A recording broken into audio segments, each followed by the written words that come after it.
it's that time. It's that fateful week.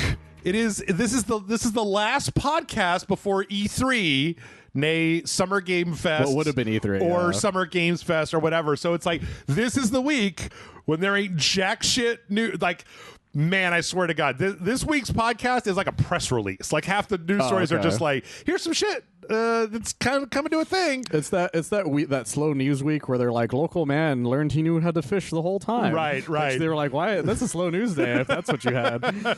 Yes. So welcome back to the RageSelect podcast. We are not going to teach you how to fish. I am Jeff, and I'm Mike. Because you're going to go hungry. Yes, I heard if you teach a man to fish, that he'll never go hungry again. And well, if you set him on fire, he never goes hungry. Oh, again. okay. Well, that's how it is.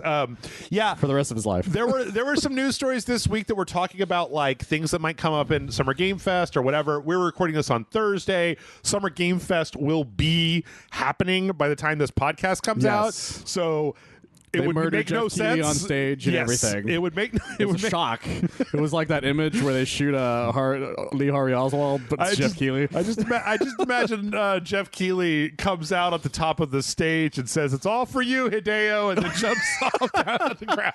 I thought you were going to say he's going to come up and be like, "Hey, everybody!" Then he just gets shot and crawls down some stairs. You're like, "Oh, is this an announcement for a new game?" I don't know what's happening here with this is a violent E3 that we got going on here. We're just making fun of them. Anyway, we do have some news. Don't you worry. I'm sure we'll find some way to fill. Actually, you know what? If you guys have ever been around Michael and I, like in real life when we're not recording, you'll find that it is not hard for either one of us to fill 2.5 hours with talking. It just doesn't it never stops. It never stops. So also that specific version of our nonsense is also fairly normal. Yes, pretty much. So yeah, welcome back, everybody. Did we already do the intro? Did I do the intro? Yes, we did. Okay, all right. We talked about Jeff Keighley doing horrible things to him for a while. Right. So before we get into this weird news, I watched an exceptionally bizarre movie yesterday. Oh, okay. That I would like to talk about briefly. What'd you watch? So I've been going through this new phase of life, Michael, where I'm like, I don't care about genre or premise or actor or franchise or anything. Mm-hmm. All I care about is the score. Like if it's got a high score, I'll watch it. If it doesn't, I'm not going to watch it. I don't mean rating score. I thought you meant like the music in the back. Like, did John Williams make this? I guess I'll watch this. Which, like, I thought about The Acolyte came out this week. I thought about watching it, but then it was like, well, that got a 60. Let's see what else came out this week. And I saw this movie on Rotten Tomatoes that had like a 90 critic and 90 audience score called Exhuma. Exhuma, E-X-H-U-M-A. And this is a Korean movie that is a Korean horror movie that came out recently. And I wanted to, I paid money to rent it, but it's going to be on Shudder like, I think it's like the 14th of this month. So like soon. So, you know, if you don't want to. It was very, very strange. It was about like they're like... let's see if I can do the synopsis of this bullshit justice. Like, a rich guy calls like this shaman and like the shaman's like assistant, this lady and this dude, because their newborn son, and these are people, the Korean people who live in LA who are very wealthy, is having this problem where he always cries, and they feel like it's like some kind of possession. And so they think, or some kind of bad ghost spirit thing. And so they feel like the only way to fix this is they've got to go back to Korea and then like exhume the body of the grandfather. So you got the kid and then the husband, or the kid, the father, his father, and then his father who's like dead and buried. His father's old but alive. Okay. And then his father is dead and buried in Korea. So it's the dad's grandfather. Yes, the dad's grandfather. Okay. Yes. And so they go to Korea, but then they get like, when they go there, they then enlist the help of a geomancer and this guy that runs a funeral home. And apparently, I looked all this up. The thing is that this movie is not playing around about like, this is how shit is in Korea, and we are not going to explain it to you. This was for Koreans by Koreans. So when did they rise Super Chicken? It's about 2/3 of the way through the movie. So apparently in Korea, like, it's really important to bury your ancestors in like a very good feng shui location, really, lest they come back and haunt you and cause problems in your life. So like, this geomancer character is a guy who specifically is about making sure that your relatives are correctly interned, interned to the right place. Okay. Yes, I was wondering what that meant. and like the first scene they have with them is about digging up like a grandma, someone's grandma, who family's been having problems, and they're just like, okay, well, you guys put a lot of metal in here. You're not supposed to have metal in with them. It hurts the spirits. And like, okay, where are grandma's dentures? Who took grandma's dentures? She can't eat in the afterlife. We need to put the dentures back in her face and then like put her in a shroud and reintern her to make her peacefully at rest. From there, it just goes nuts. Like, okay, there's been a lot of like criticism that the second half starts to get. The first half is very like kind of A24, like rooted in some kind of like. It kind of reminds me of like Midsummer, where there's nothing like specifically supernatural happening, or there could be, or there could not be. No. But you're dealing with this culture, and there's this whole scene where they're doing this shamanistic ritual. And apparently the production staff took it so seriously that they then had actual shamans on site to ward spirits off in case them filming this scene summon actual ghosts to the production. Like, as someone who's suspicious about these things, that's fair, completely fair. It was superstitious as hell. No, it was very weird. Like, it got me looking at a lot, and I really wanted to read more about it, but I was like halfway through the movie, and I'm like, well, I don't want to like. I started searching for it and I started getting spoilers. Okay. Like, but like, there's this whole thing about like, it deals with Korea's history. It goes into like World War II stuff. It gets all over the place. And it's so interesting because it got me down this rabbit hole of like, okay, did they make this up for the movie, or like, are there actual geomancers in Korea that you hire to put your grandma in the right grave? And it's like, oh no, that's fucking real, man. Somebody like, gets paid for that, really realistically. And like, apparently in Korea, feng shui is like a way bigger thing, and so you have people that take it really seriously. Like when you create an office, you'll hire a consultant to tell you about the good feng shui so that you have success in business, as opposed to just like, I don't know, just do whatever like we do over here.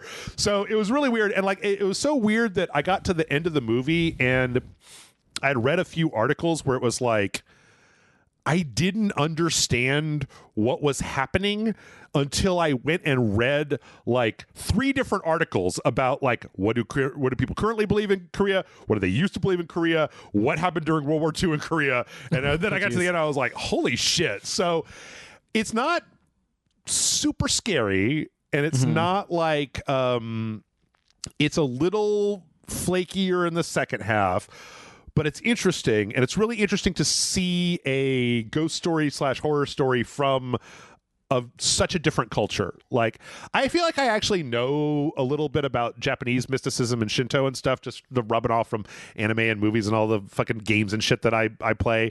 But like, I don't really, I've been learning more and more about Korea recently. Like, there's this YouTube channel called Moon Channel that did this whole thing about Korea, and I'm just like, man, I don't know shit about Korea. Most of us don't. And it's very interesting. So I would say that, like, you know, if you're looking for Evil Dead Rise, maybe not. Okay. But like, if you are interested in like, you know, kind of, if you're interested in a movie that's maybe going to lead you to read some Wikipedia articles once you're done and go like, oh, weird, I did not know that. Then like, this was an interesting watch. Yeah. And like I said, it's going to be on Shudder later this month. Right now you can rent it, but just wait a couple weeks and it'll be on Shudder. So, and yeah, I don't think it entirely deserved 90/90. Like, it was probably more in the like low 80s, upper 70s, but like, it's probably because of the artsiness of it, as well as, like you said, it's very, very authentic, right? Which is harder to do than it sounds for any movie, to be honest. It probably had a lot more to do with like, you know, I walk into a Korean movie or a Japanese movie or even a Chinese movie, and I feel like I already have a foot in the door with this kind of cultural signifier stuff from a lot of these cultures. Whereas I could feel like if somebody's just has no exposure to this and they come into this, it's going to be so weird. It's going to be so it's not the first off-putting. like Korean film or just foreign film in general, because that's the thing, is that a lot of people.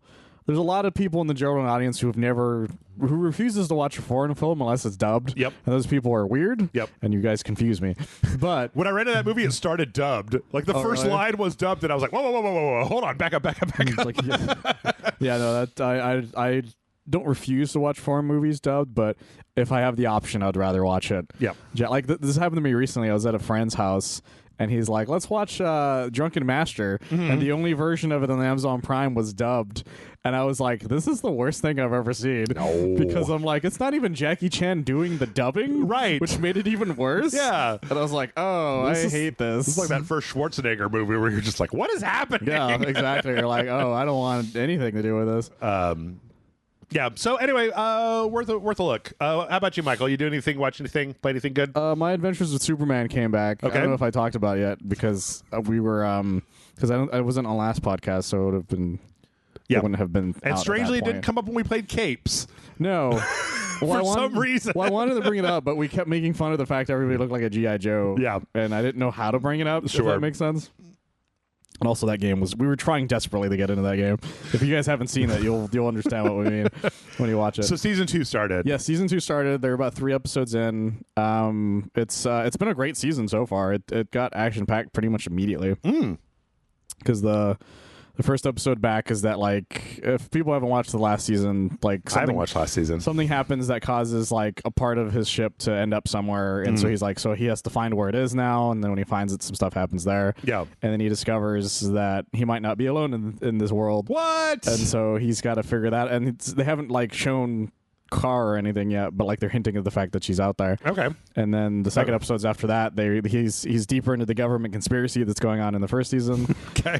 And then the third episode has a little bit more of that as well. That just talking about a government conspiracy. I actually don't want to know any details, but like there's a viral tweet that I see that come up every so often that talks about like, oh, I would love it if there was like a show or a comic where it was like, investigative reporter Clark Kent has uncovered like government malfeasance, and the CIA keeps trying to kill him. That tweet, yeah. But they can't, and they're just increasingly frustrated about why they can't kill this fucking reporter that keeps like outing all their secrets. I would love that. Yeah, and then there's the other thing is that they're doing more with they're doing some stuff that like alludes to the fact that the Lois and Clark relationship's going to have the turmoil moments, but they haven't hit it just yet. But they're starting to slowly get there because they're just not talking to each other, which is very frustrating when you watch something like that. You're just like, just fucking sit down and talk to each other for like 30 minutes, and we can move on from this part of it. Yep. But they haven't gotten to the blown up part. But it's like, okay, you're slowly like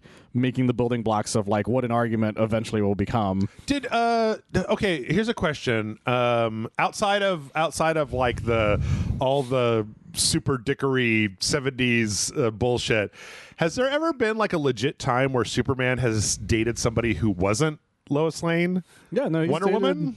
Well, he dated Wonder Woman in the New 52. The Lois and Clark show had a love triangle with a DA character that he does date for like, I guess Lana Lang of is course, in Lana there Lang. a little bit. Yeah, and then there's Laura Lemris, I think is her name. Great. The mermaid from the Silver Age. He's got a type, yeah. No, that's that super dickery I was talking about. Well, yeah, that's the Silver Age had a lot of that stuff. But yeah, Lana tends to be the main one, and then it's Lois. But some stuff has had some stuff in between. Okay. But it's very rare for the most part. I know Earth 1 had like a new character named Lisa that he dates for like in that, but like that they never went past Lisa Lisa Loeb because she's I forgot what her last name is. Yeah, it's been a while since I read it, but that's like the only other one that I know that they've invented in the past like 20 years. Okay, not counting like I said that Lois and Clark. Because I know it's like there's been some, I guess Spider-Man. No, it's like Spider-Man. You got like Spider-Man Gwen dates Stacy, everybody. Mary Jane. You got Black Cat, and like X-Men '97 reminded us that some of the best writing is when they finally split up Cyclops and Jean Grey, and it was like this weird thing. I want to end up with Emma Frost again so bad. Those two worked. Yeah. Well. I should have done these descriptions in the opposite order, because if I was talking about a horror movie, we could have jumped right into our first story for this week. But let's just jump in anyway. Last week we had after the Sony State of Play, which was okay. It was the Meh of Play. We had a Silent Hill transmission, and I didn't have time to really integrate it. We had a lot of news last week, so so I decided to just put it off until this week. And it is very, very slight. This is not going to take a whole episode. It's basically 13 minutes worth of Silent Hill 2 remake, and then some interviews with the developers and cast, and then a little bit of update on the movie. So this one's fully, it's none of the other interesting stuff. It's none of the stuff anybody's actually interested in. It's just a Silent Hill 2 remake. Michael, I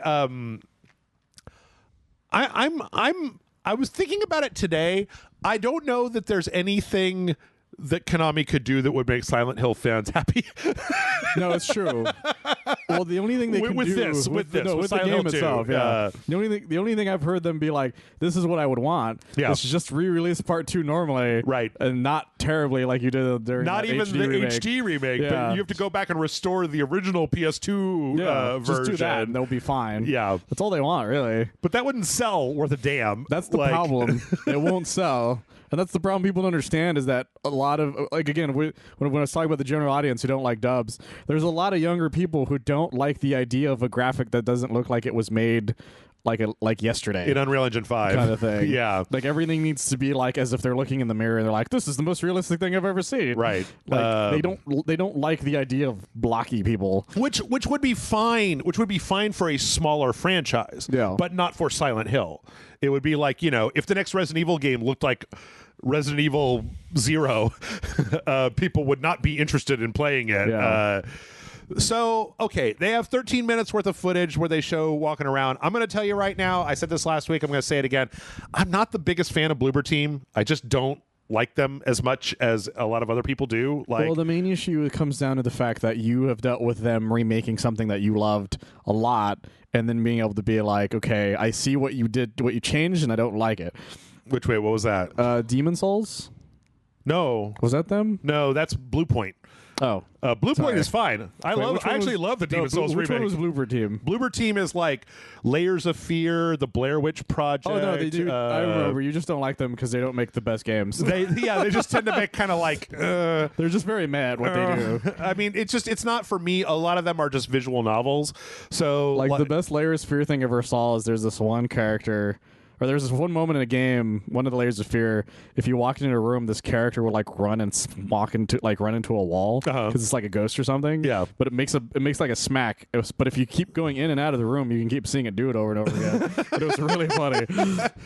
So, okay, here's the thing. I will say a third-person action game is more to my liking than what they've made in the past. I liked Silent Hill 2, but I played the HD remake, and so according to the one Silent Hill fan that I went to art school with, that means that my opinion doesn't matter, because if I didn't play the original, then you don't actually know what you're missing. It's true. And he killed all the crops or whatever when he did it.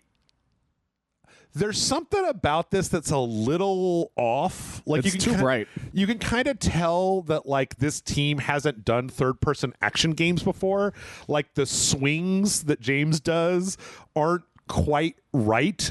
They don't that specific wind up. swing he does is really awkward. And then when he hits him on the ground that, it just looks so there's not very much wind up, so it looks like he's kind of just he's just auto down. It's just awkward. And it's there's not enough frames in the animation or something. I don't know what it is. No, it's off. You're not and what makes it weirder is the fact that everything's so realistic looking. Yeah, so it makes it that much more jarring. His also just not to be a dick or anything, but his face looks very artificial to me. It looks like his face was mathematically generated by an AI. It might have been, to be honest. It's very even and very very just. The other thing that I keep thinking about, though, Michael, is that the combat in Silent Hill 2 is relatively inconsequential to the plot of the game in a lot of ways. Oh, no, it is. Because that's the thing about a lot of the Silent Hill games is they're not action games. Yeah, you're not getting experience points, right? Yeah. Like you're getting maybe like ammo or I think you get ammo or maybe like a health drop, but that's just so you can do more of the bullshit fighting in the game, right? It's like, an items drop, like a lot of those games. Yeah. So it's more about getting from point A to point B. And like they'll lock you in a room with pyramid head and you got to shoot them once or twice, but like you got to get out of there. I like a lot of what I'm seeing here. His face just freaks me out. I don't know what the fuck is. And there's just something off about it. Something wrong with it. Like it looks too video game. It looks too. I don't know. It's just there's no character to it. Like it doesn't look like it matches his head. Yeah, if that makes sense to some people. A lot of people have talked about this. I don't know if you saw this online. I did, yes. About is it Maria? Yeah, I think it's Maria if I remember correctly. Maria as a character in the previous game was wearing like a leopard print mini skirt, and she had like her midriff with a little tummy fat on it. She looked great. She was specifically sexy for a reason. Yes. There was a plot specific reason. We don't want to spoil it for anyone who's never watched Silent Hill or played Silent Hill 2 or know anything about it somehow. Yes. But there's a very specific reason as to why she's supposed to be alluring. Yes. To like not just, I guess, but the character itself. Yeah. Like it's like if I walked into a room and it was Scarlett Johansson in like a very tight dress and not like her Avengers outfit or something. Yeah. I'd be like, there's a reason why they're dressed like that and not like a nun. I'm not saying she's dressed like, but you know what I'm talking about. It's almost like we're having the reverse problem than we had with Ashley in RE4. It's the exact reverse problem. Okay, guys, Ashley was probably dressed a little bit less appropriate than she should have been. I'm fine with redoing her because she's a fucking teenager. Well, she was a college student, etc. Whatever.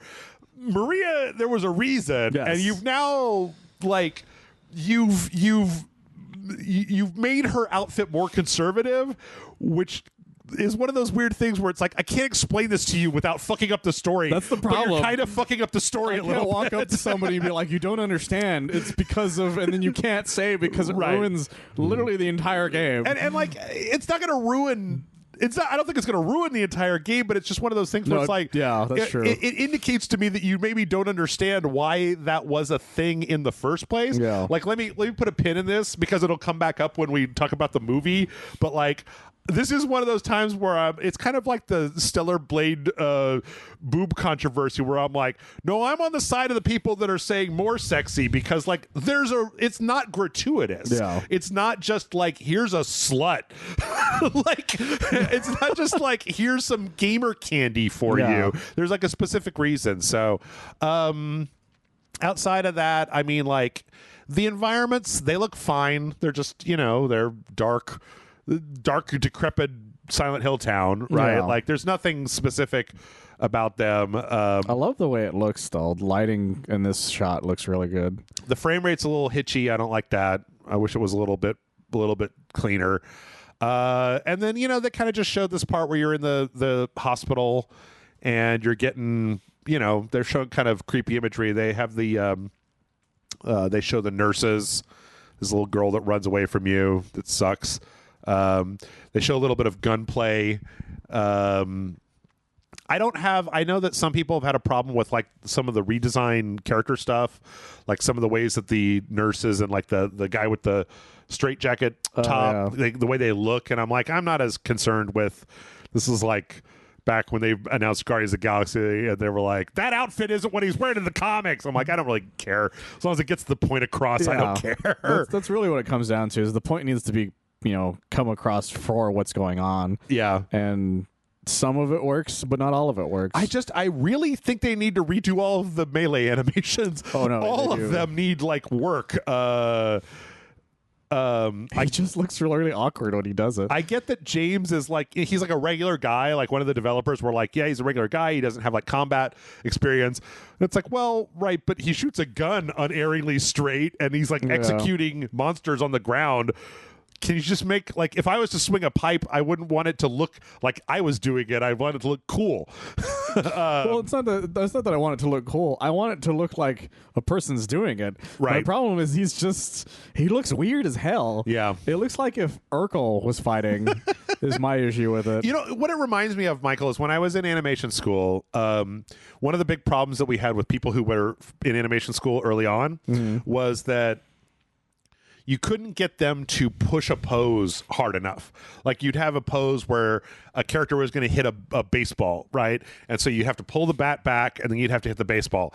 And my teachers would keep telling people, you need to make them look like they're pulling the bat as far back as humanly possible to sell the action.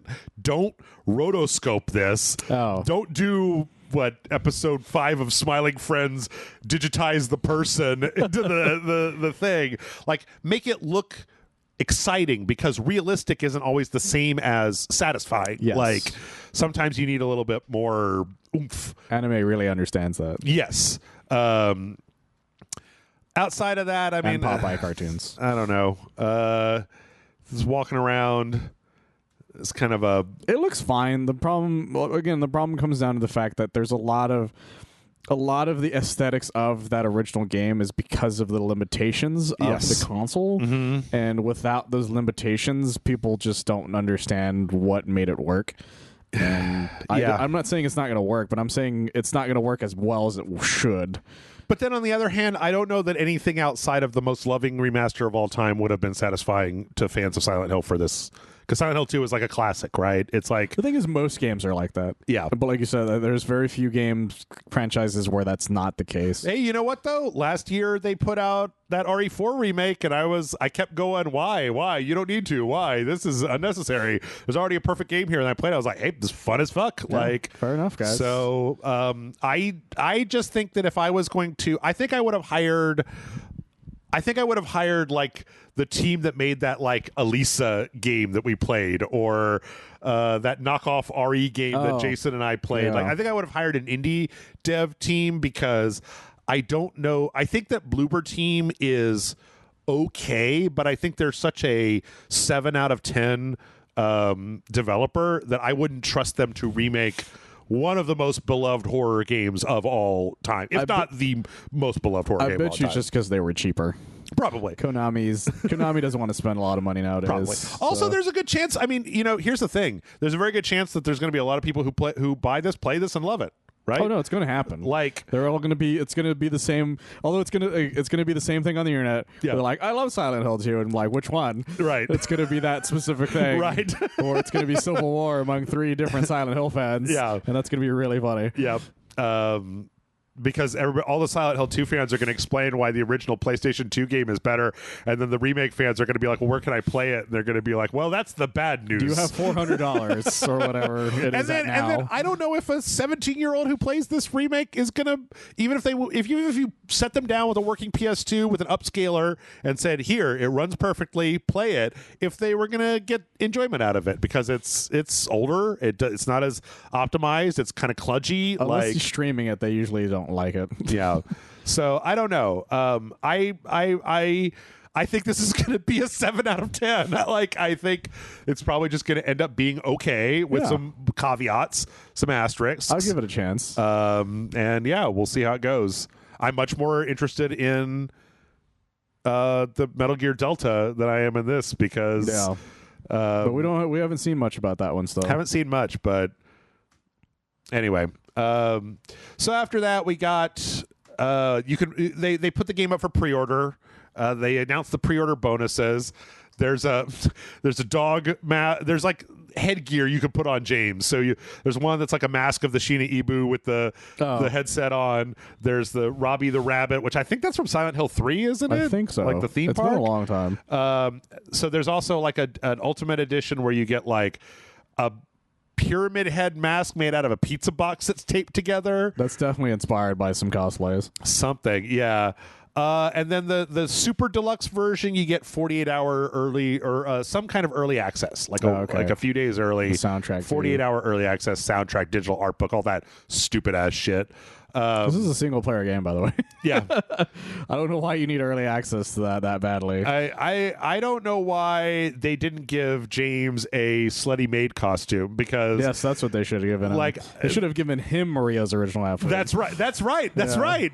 Or like they gave him the pyramid, the pizza box pyramid head. Give him a real pyramid head. Let me play through the game and pretend like this is Pyramid Head versus Pyramid Head. That would be fun. Like these cosmetics are dumb, and I don't know anybody who's going to put them on for more than like a second and then go, "Oh, that was funny." The end. Who's going to play all the way through the game with a pyramid head pizza box covering the protagonist's face in this psychological horror drama? Yeah, you would only use those on your second or third playthrough, and even then, why would you for some of those? I don't even understand who would do that. Yeah. Like, I understand the people that would wear the the fatal frame bikini more than I understand that. Like, give him some slutty gear, man. Give him some get the guns out, right? This is why the modders are going to do it themselves. Yeah. They're going to give James a giant schlong. Put him in a thong. That's going to be amazing. Throw some cat ears on him. Take his shirt off. You know how this works. Yeah, exactly.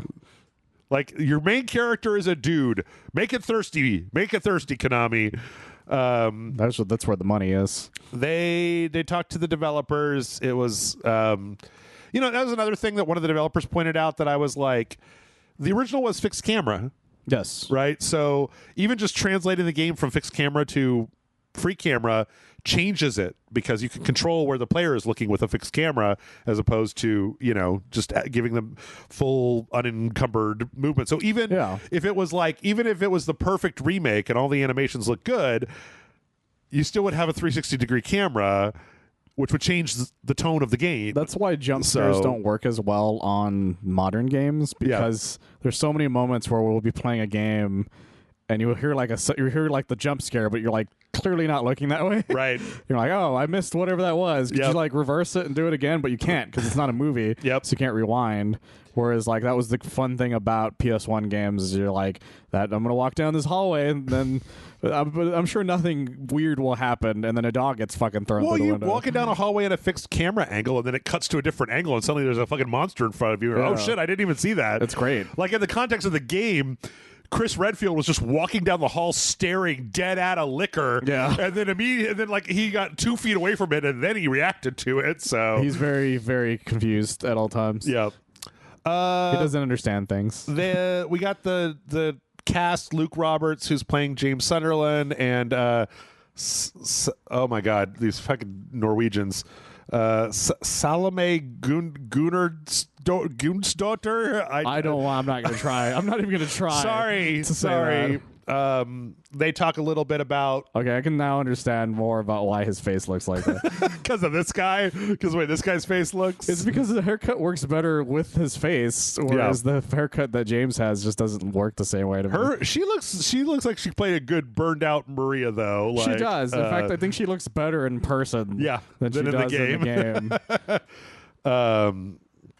So yeah. Anyway, they talked a little bit about that. Then they had a brief interview with Christoph Gans about the Silent Hill 2 movie that's being made. Yeah, the sequel one. They have a couple of side-by-side scenes. I do not like the guy they have playing James Sunderland. He looks too young and too pretty. I'm sorry that I'm just a James Sunderland hater over here. I'm like, no, I get it. That's the thing. He needs to look like he's been through hell and back. He needs a haircut. He's got this weird wavy bang stuff that's just incredibly disconcerting. He's boy band James Sunderland. Yeah. The one thing that's funny about this is Christoph Gans talks about how he got the production crew, and they're all like younger people, and he was like, oh, I thought I was going to have to explain like Silent Hill 2 to all of them, and no, they all played it. They all know what it is. They all know exactly what we're doing. Like, that's the fun thing about media now, is that every giant fucking nerd is now old enough to want to make the thing he really wanted to make. Yeah. I actually think that this could be good. Like, because I think that the first Silent Hill movie was it was one of the better ones at the time. A pretty decent direction. It wasn't the greatest thing of all time, but it was like at the time we were getting a bunch of Yule Bowl video game movies. Yes, and his was like, hey, this isn't that bad. Yeah, even though Pyramid Head. I don't like it when they take Pyramid Head outside of this story because he's not an icon. He's specific to this particular story. That's the problem with iconography in Silent Hill. Yep. Is that somebody be like, that's really cool, let's put it in more things. They're like, no, you don't understand. Yes. And again, like, that it's hard to explain without ruining something. Right. He did talk. He had a really good thing where he talks about how, just like in the first movie, they hired a bunch of dancers to play all of the monsters, so they could move in very flexible, very creepy and uncanny ways, like the dancers and acrobats, and then specifically then so that when they're on screen, the person that's acting is acting against an actual person and not just like a CGI ball on a stick. I'm a big fan of when they do that. James Gunn was a big fan of doing that with his brother for Rocket Raccoon. So I'm always happy when people understand that that's better. Let's see. They talk about they got Yamaoka to do the stuff. I was trying to find it. No, I think I passed. Oh, wait, there it is. Right at the very end. Okay, so take that pin, right? Look how they've dressed Maria in the movie. Oh my God, she looks like she does in the game. She looks great. She's got the kind of purple skirt and the more red top and the bare midriff. Although having her and super young James Sutherland makes it that much more awkward that he's that young looking. Yes. Also, her midriff is I can't tell if it's like a see-through shirt, and her wig looks terrible. But this is a production photo, so who knows? When it's lit correctly, maybe it looks fine. But I was just surprised at being like, well, the fucking Frenchman gets it. Like, he understands what's going on. How is it the movie's going to have a more game accurate Maria than the remake game? It's going to be so weird. So then we ended up with some bullshit. This is merch, a little Nendroid Red Pyramid guy. This is a bank that's the Shiba Inu ending. That's like a little coin bank. There's so many things. They're like, that's cool if you understand what's going on. Right. I don't want to tell you. There's a puzzle in the game where you have to get 3 coins. These are the 3 coins that you have to get. You can just get the coins. That's pretty fun. This is a melted key card you have to get in the hospital. That's like a little prop that you can get. And then they've got like keychains and coins, and they also have the jacket that James Sunderland wears. That's kind of fun. Even though I'm sure that thing's going to be like $600 or something. They usually are. I remember when they made the Dante one for, I want to say Devil May Cry 4, and it was like $1,000 or something like that. And they also have this little shadow box. It's the art. It's nice. Or it's just like really nice. 4 panes, and they just like little line up. Yeah, all I remember is the Chris Redfield jacket from RE8. Oh yeah, that had no pockets and was like $900 or something. It was really expensive. Also, they shilled out that Silent Hill the short message that everybody hated. And they were like, yeah, it's been downloaded 2.5 million times. And it's like, yes, that's because it was free. No. How many people finished it? That's my question. And a lot of people wanted to stream it too, so because it was so short. And then they're also putting out a figure of the horrible monster from that game, the pretty sexy girly cherry blossom head instead of pyramid head. I'm sure it'll sell like gangbusters, Jeff. There were 2 million people will download it. There's ways you could have made that work, and that design, I hate it so much. It's not great. And that was it. So yeah, the big takeaway was that it's pre-order now, and here's all the stuff. I don't know. I mean, it's probably going to be fine. Again, like I said, it'll be fine. 6 out of 10. I don't expect it to be bad, but I'm not expecting to love it the way I want to. Yeah. Like, I have a feeling it's going to end up like Resident Evil 3. Are you a big Silent Hill guy? I was a big fan of 1 through 3, and I played 4, but I never finished it because my brother owned it. Okay. And then I didn't touch anything after that because 1, I didn't have a lot of money, and 2, I heard they were all awful.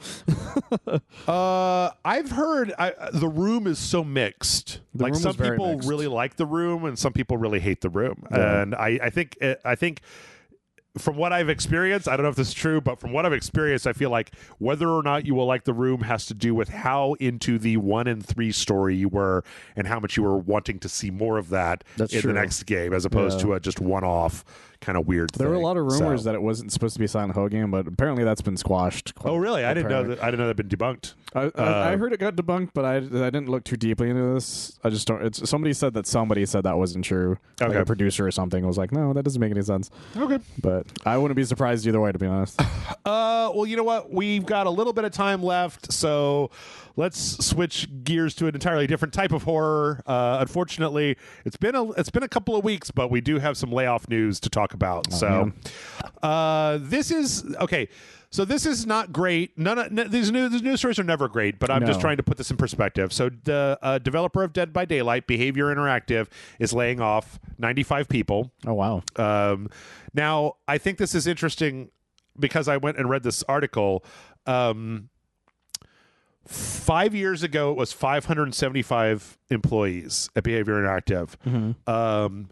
Before this layoff, they had expanded that to 1,300 employees. Oh, wow. So by laying off 95 employees, there's still, 1,200 employees, which is like more than double what they started with. Yeah, so like in the grand scheme of things, it's a small percentage, but that's still it's still 100 people. Like a room of 95 people is still a lot of people. Yeah. So I'm not saying it's bad, but I am saying that like this one seems there's a lot of contracting going on, right? And so, although it's the opposite of what you're saying. I'm not saying it's good. I'm not saying it's good. Yeah, you said I'm not saying it's bad. You're like, no, it's great that these guys.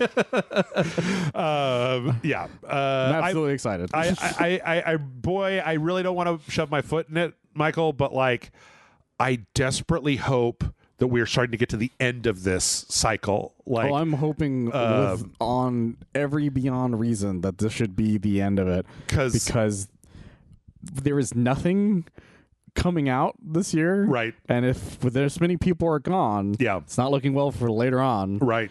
They need to start building back, or at least just stop firing people, asshole. Or get them all in one room and give them a bunch of money. Be like, you all make a game now. Right. There's so many of you can make your like 5,000 studios at this point. Yeah. Jesus Christ. That's what I'm really hoping is that maybe if the economy kind of, I'm sorry, I'm going to go a little long here. I'm getting a little off the reservation, but I've been reading articles. I've been seeing more articles where it's like, I read an article today that was like, the music industry has had to cancel like 3 big tours because they're just like, hey, everybody, who wants to buy $200 tickets to J-Lo? And everybody's like, do you know what fucking McDonald's costs right now? No. The other one I heard was Black Keys or something. Black Keys, yep. I saw, and then they didn't sell anything. I read another one that was like, Target and Walgreens are considering like deep discounts in their summer sale because all their sales are down. And it's like, yeah, man, you raised the price of everything to the point where none of us can afford to do anything but fucking like make TV dinners and watch Netflix, okay? Yeah, the same with McDonald's thing. There was that news story. They're like, a lot of people consider fast food a luxury item now. Right. It's like, that's not what that was for. Right. Guys. Or even a lot of the stories I keep looking at, everybody's like, the summer movies aren't making as much money, and it's like, yeah, man, because everything costs so much. Like, I'm sorry.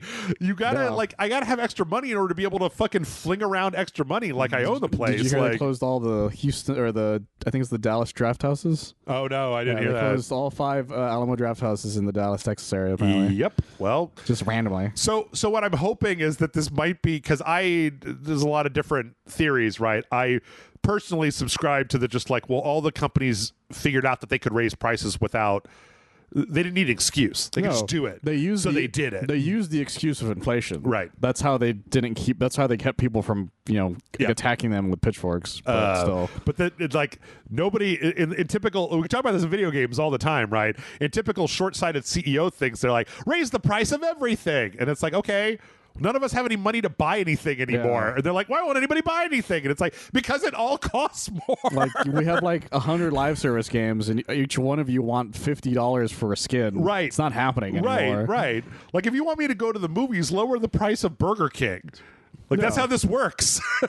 So I don't know if we're going to talk about Multiversus soon, but that's something that we can bring up then. Yeah. We got a few Multiversus things later. Also, let's just wrap it up here. We got a big chunk of Take-Two, Intercept, Ollie, Roll 7 bullshit. But let's wrap it up here with also Avalanche Studios laying off 50 employees and closing 2 studios. They had 5 studios? I did not know that. I did not know that. Do you know what the last game that Avalanche Studios put out was? Just Cause 4? God damn it! I looked this up. Fuck. That's a good guess. Is all I'm saying. So okay, let's look it up. It's like it's been a while. Oh, this probably explains why he was so upset about the Mad Max thing. It was Rage 2. Rage 2. I was close because right before that was Just Cause 4. It was Rage 2 in 2019. And what they've been working on since then is a game called Contraband. Do you remember? That was announced at an Xbox show. It's like panned across this kind of like grungy garage full of like crates and Jeeps and stuff. I remember the name, but I don't remember anything else that. Okay. And then I looked it up because I was like, I remember that. Is this what I think it is? And it's like, yes. It's a game about smuggling contraband through a war-torn country in the 1970s. You can play it with up to 8 of your friends, and there's all this racing and online leaderboards and blah, blah, blah. And I'm like, oh no. You guys need to cancel that immediately and put out Just Cause 6. This is a bad time for that, my friends. That's a really bad time for especially that. because, it's 2024. They've been working on that for 5 years. Oh, no. 2019 was Rage 2, and I liked Rage 2 okay, but, like, this studio's never knocked my socks off. You missed the boat, guys. Even when everybody was like, Just Cause 2 is the best, and I played it, it was like, it's fun for a while. But I kind of started to get tired of it after a little while. Just Cause 2 is fun if you're fine with just dicking around for long periods of time. I did like Renegade Ops. That was like that PS3 like top down kind of G.I. Joe style game. I like that one. So. I was a big fan of their Mad Max game. I know it has its issues, but I was a big fan of it. Yeah. John took a lot of really gorgeous shots of its photo mode too. Oh yeah. Yep. And with that, we're going to go ahead and take a break. When we come back, we got a shitload more news, but it's all stupid. So that's my advertisement to stick around. Come on, stick around.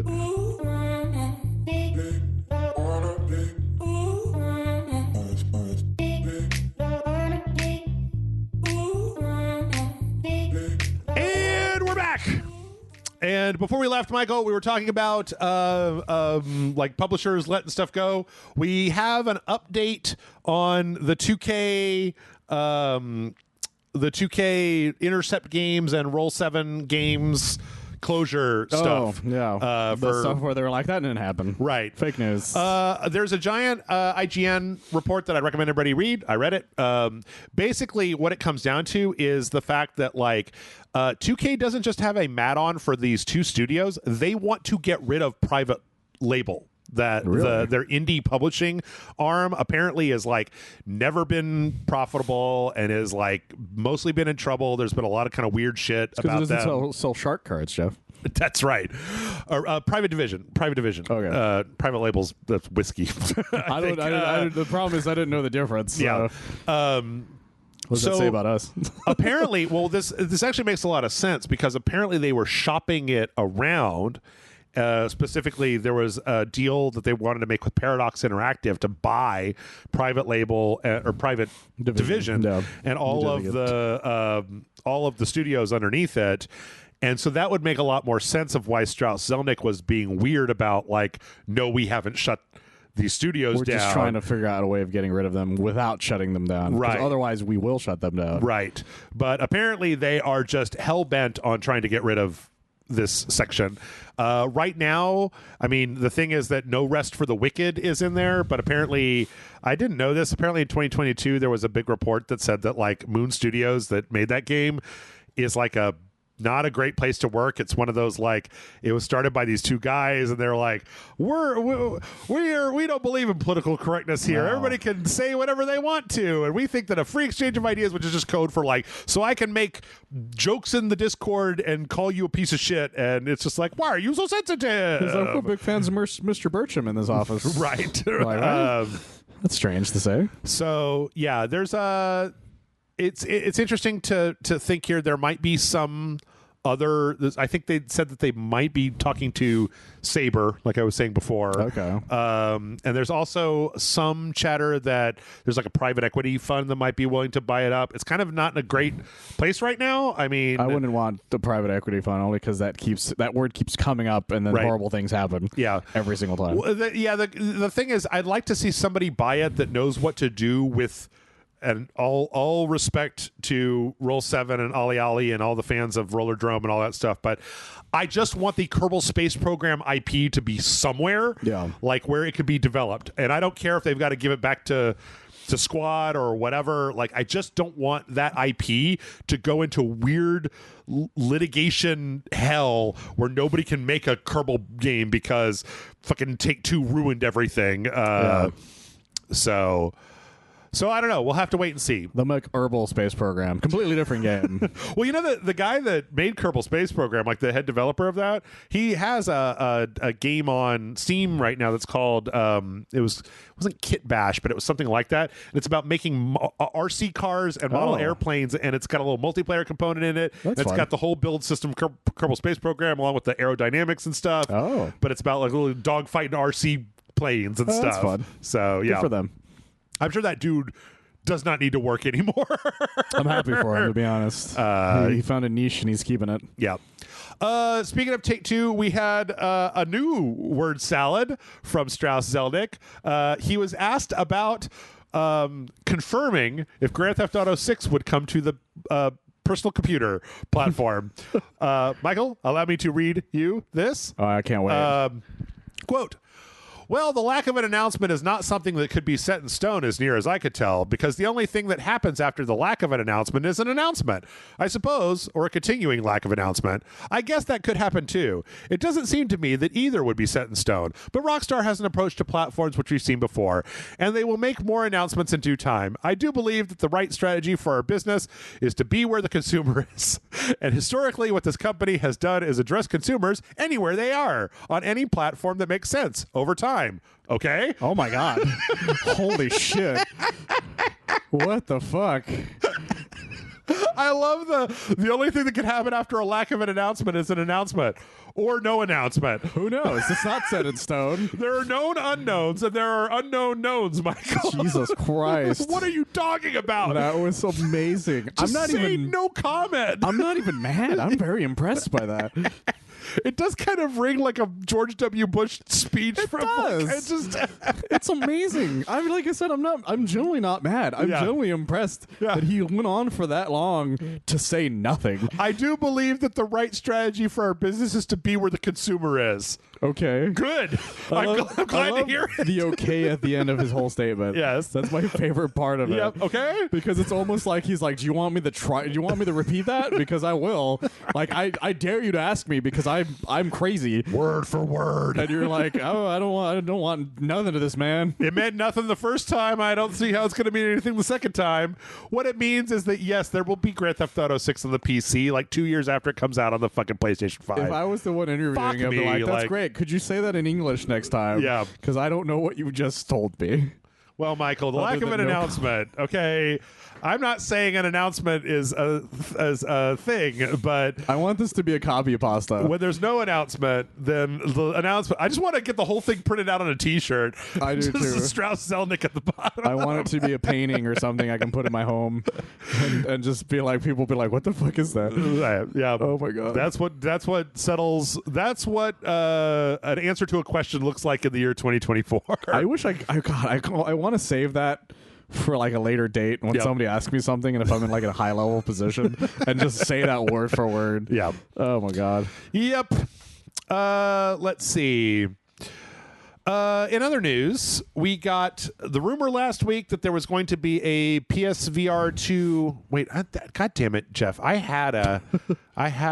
Speaking of things that are coming to the PC, we now have confirmation that the PSVR2 PC adapter is going to be a thing. Do we have the announcement or do we have the lack of the announcement? It's a lack of lack of announcement is not sometimes an announcement will come.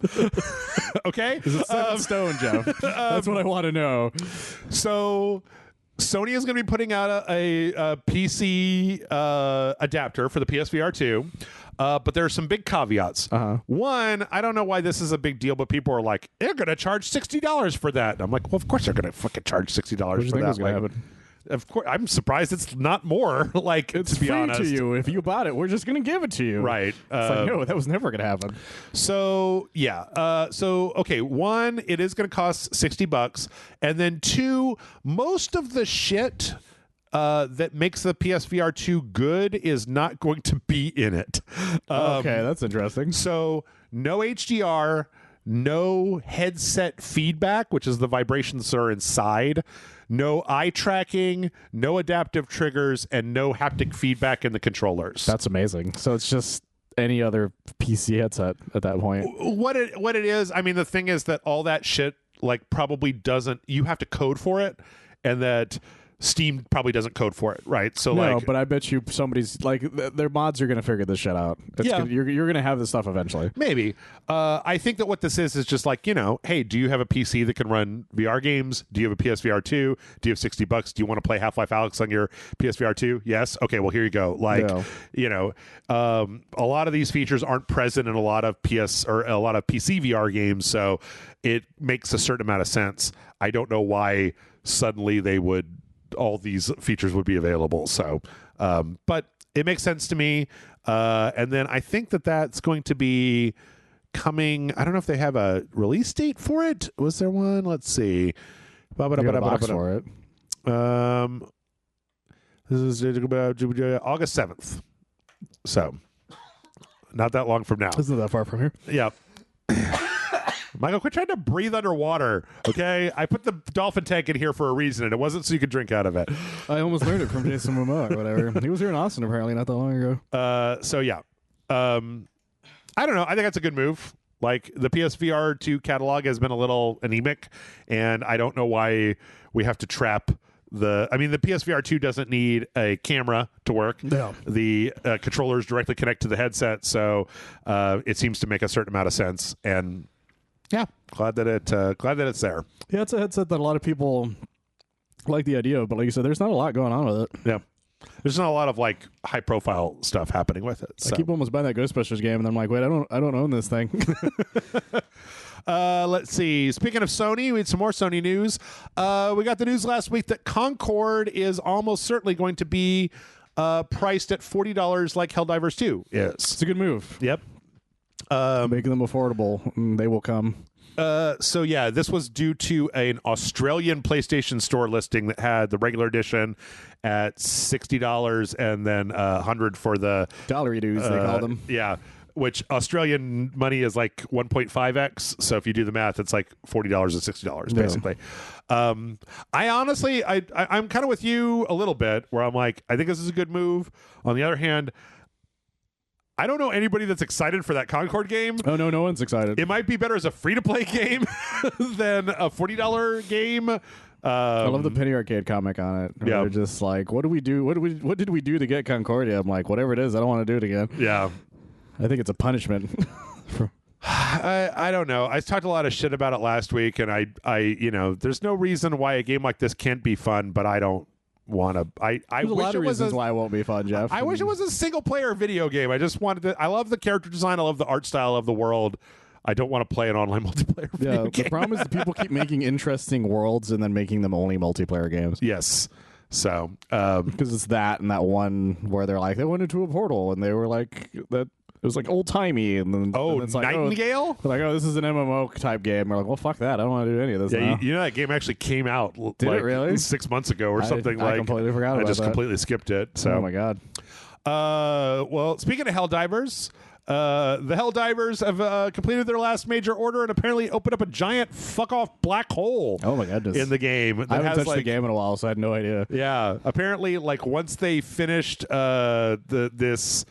this major order on one of the bug worlds called Meridia, it just turned into a giant black hole, and if you go up to it, it's just like there's a lot of like whispers coming out of it. Oh my goodness. So people think that this is going to be where the Illuminate are going to come back, because there was a third faction in the original Helldivers. They still haven't shown up yet. That haven't showed up yet. So that's amazing. Yeah. It's pretty cool. I mean, what's cool is that you can still go to the planet and like there's nothing there, but you can still orbit it like in your ship, like you normally could. And so you could just stare into the black hole if you want on your individual Helldiver ship. That's kind of horrifying. Yeah. I got some other Helldiver stuff here, and this is mostly because it was a slow news week. People are modding the hell out of Helldivers. Oh, that's fun. Apparently, they figured out ways to just kind of they figured out ways to just kind of like substitute in assets in the stream on the PC. So you've got things like the Master Chief helmet or the Death Trooper helmet, or this is like a Fallout NCR helmet. That's fun. Or that some people put in the full Lethal Company outfits. I love the fact that both this and Fortnite have Lethal Company, as if like you ever get to shoot a gun in Lethal Company. Like I'm amazed that Lethal Company was made by like one guy. Yeah. For like, and it was so cheap. Yep. But now it's like this whole thing, and I can't help but love it for that guy. Yes, good for you, that guy. I hope they mod in the jig as one of the things. Oh, and the Helldivers. Yeah. Make it an emote. Yeah. They also taught some interviews with the guy that's making the Star Wars mod, who says that they're still working hard on it. They're trying to add more things to the game, but this is the one that makes all the Helldivers into like clone troopers, and then tries to substitute a lot of the automatons with the droid army faction. Also so saw the large amount of Jar Jars that they seem to have modded. Yeah, there's a lot of Jar Jars in here. I didn't actually watch this whole thing, but there's a lot of Jar Jars in here for some reason. People like Jar Jar again. Do they? Yeah. Why? People are because sucks. Because all the young people are now adults, and they're like, Jar Jar wasn't that bad, and me and you are like, yes, it was. Yes, he was. What's wrong with you people? Feel like I'm taking crazy pills. Yeah. So, oh my God, did he just land his pod on top of one of the walkers? He did, yeah. So yeah, I don't know. This looks so good that I wouldn't be surprised if Arrowhead is just like, let's just keep doing that. We're not going to stop you from doing any of this. Please do that. The more you do it, the more people will just want to buy it and turn it into this. Yeah. And we make more money off of that. Yeah.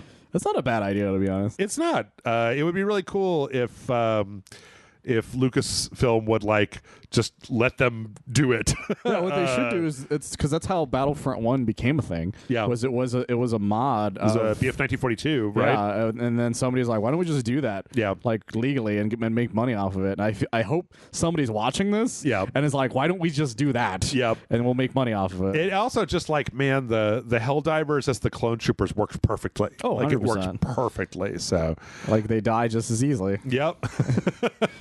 So yeah, I know it looks pretty good. Yep. Let's see. In other crossover news, a data miner that was working in Mortal Kombat 1 thinks they might have found what the next set of DLC characters from Mortal Kombat 1 is. Oh. This was very interesting. This was a Melina announcement pack. So it was like it's a pack where you can have Melina do all the voice lines. Yeah. And so one of the voice lines is when you select like a character, like a fighter, and it's like, Sub-Zero or Scorpion or whatever. It says Melina Sub-Zero, Scorpion, like that. But then one of the lines that she had was Ghostface. Oh. And so the idea is that because they had Freddy, they had Jason, they had Leatherface. Yeah. But there's a bunch of other characters from horror that they have not had yet. And so there's a good possibility that we might be getting Ghostface as a character, even though that seems really weird to me. Like, because Ghostface is like the least. That's just a guy. Like, Ghostface has no powers, He's right? Just some guy. But maybe it's the rapper. Who knows? Ghostface Killer? Yeah, maybe that's just him, and they haven't finished the voice line. He's the one who kills Ghostface. Oh! What if the character is Ghostface Killer? Yeah. What if it's just a bunch of the Wu-Tang Clan in there? That would be much more of a surprise. To be honest, I would love that. I'd be perfectly fine with that. I'd love that. I also saw there apparently a lot of people are posting online with a great deal of glee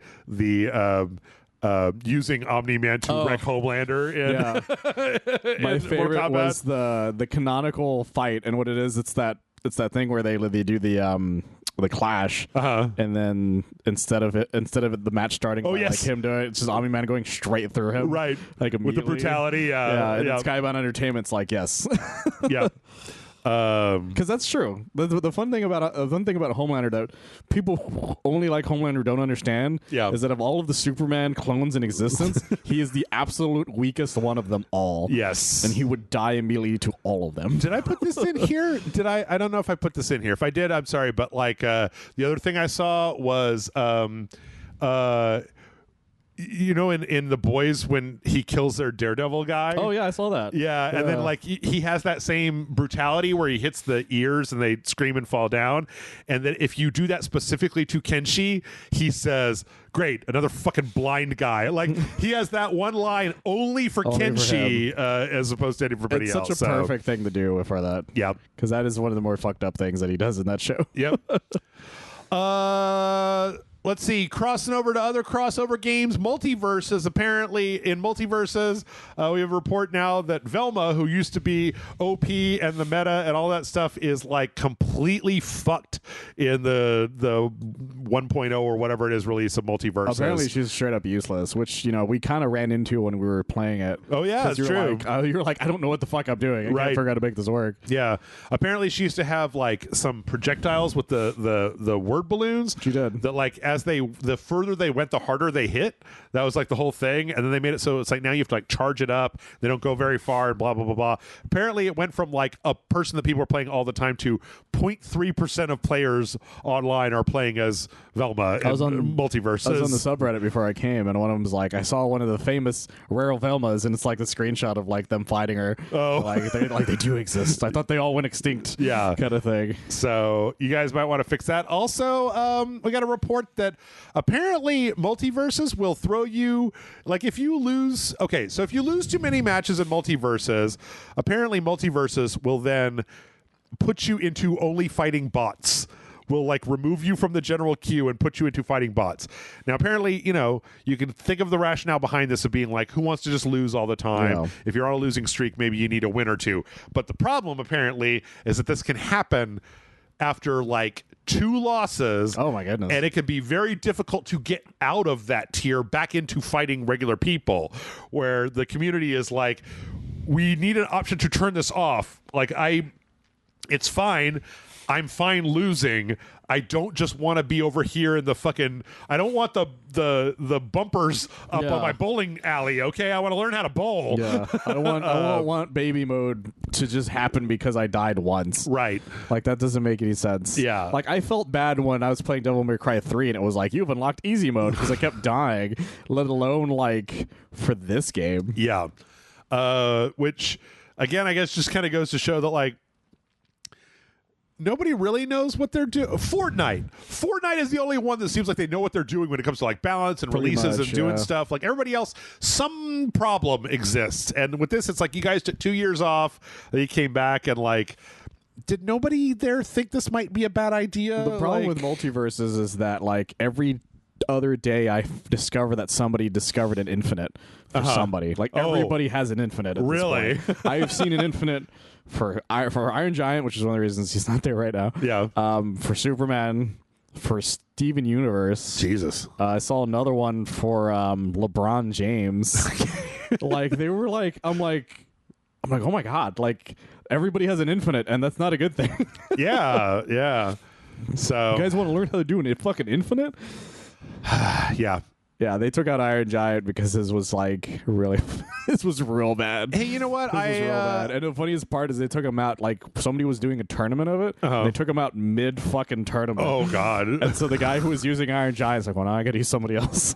I played a little bit of the challenges stuff, and it seemed like it was okay. It's fine. I log in every day to get my login bonus. Yeah, I play a little bit, and I'm just like, this is fine, I guess. Okay. I don't know. It's just there's something about it that just doesn't feel as fun as it was. I don't know. It's just off. Yeah, which is a shame because I really liked it when it was in beta. Well, they just got to take all our suggestions. They got to add in They got to add in Malcolm X, like we said in the video. Yeah. Like they got to get Malcolm in there. But he'll be like 2,800 Gleamium, Jeff. Right. That's the other issue. Everything's super expensive. Let's see another crossover stuff. XDefiant has had some data miners go after it. So XDefiant being the Ubisoft Overwatch crossover shooter thing, where you've got what currently it's like Far Cry, Splinter Cell, Watch Dogs, The Division. we already searched Far Cry tonight. And Rainbow Six, I think, are the ones that are in there right now. So apparently. No, it was just Ghost Recon, wasn't it? I don't think Ghost Recon isn't in there right now. It's Division and the Rainbow Six are the closest things. Could have sworn it was Ghost Recon.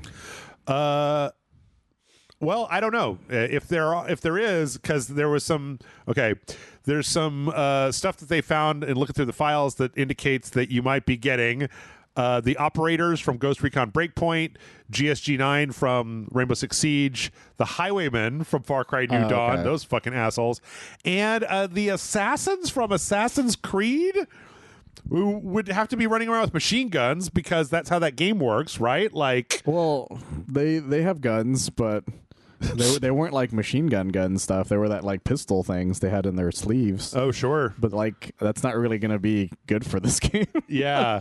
That's But going to be strange. I don't know how that's going to work. But then the weirdest thing, no, we're not to strange yet. This is all normal compared to what I'm about to Okay. say. Season 2 is supposed to kick off with The Crew.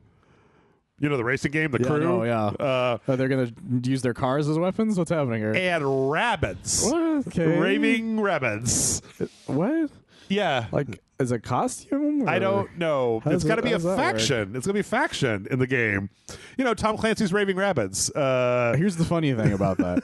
if that becomes a thing, I will legitimately play that game. Yeah. Because it would be really funny to run around as just one of the rabbits for like an hour or two. Just screaming. Yeah. Because I want to see how that works.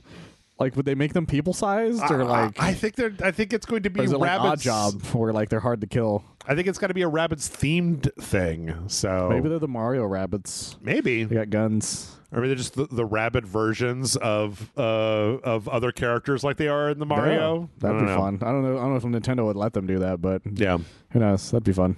In other Ubisoft news, Ubisoft, I don't know if you know this, but Assassin's Creed has been doing this like ARG like unlocks like for the new Assassin's Creed, for Assassin's Creed Shadows, and the first one was like a series of glyphs that then like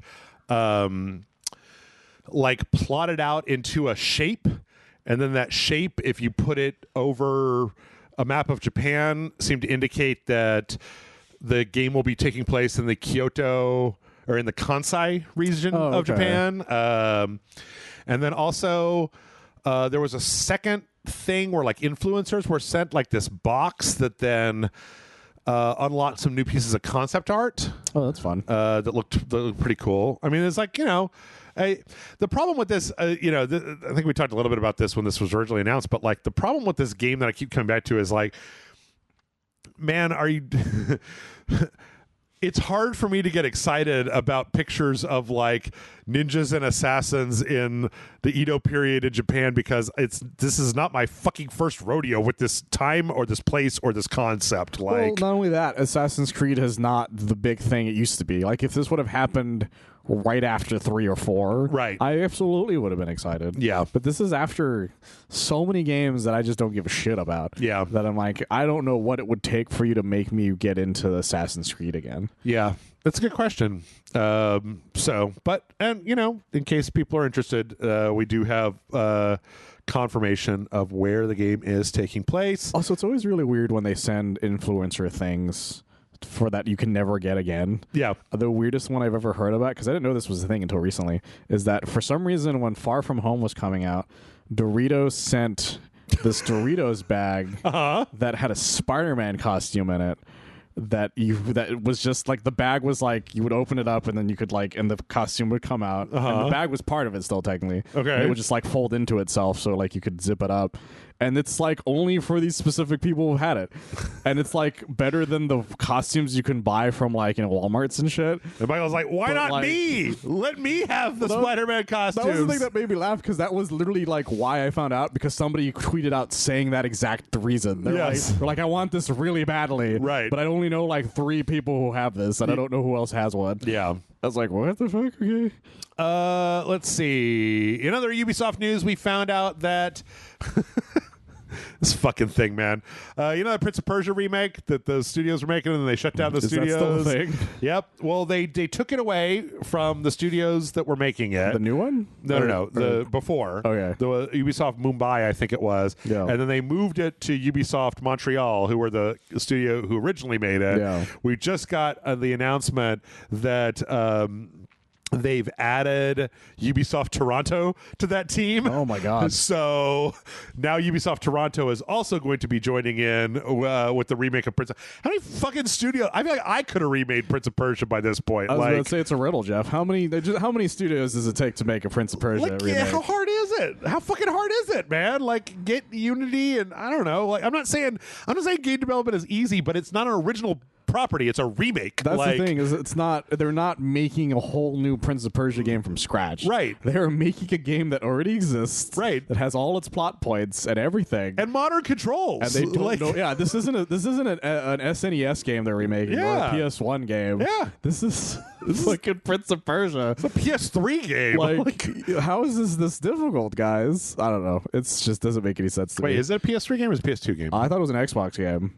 The first one was an Xbox PS2 game, if I remember correctly. Oh, okay. The sequel, I think, was a PS3 game, but it still had all of those modern control kind of ideas. Yeah, I mean, it was still on a DualShock or a DualShock equivalent. Yeah, like it wasn't like that's the reason I said it's not a PS1 game. Yeah, like, there were options to do this thing. No, that's for a very long that time. One Sands of Time was PS2, GameCube, Xbox, Windows, Game Boy Advance.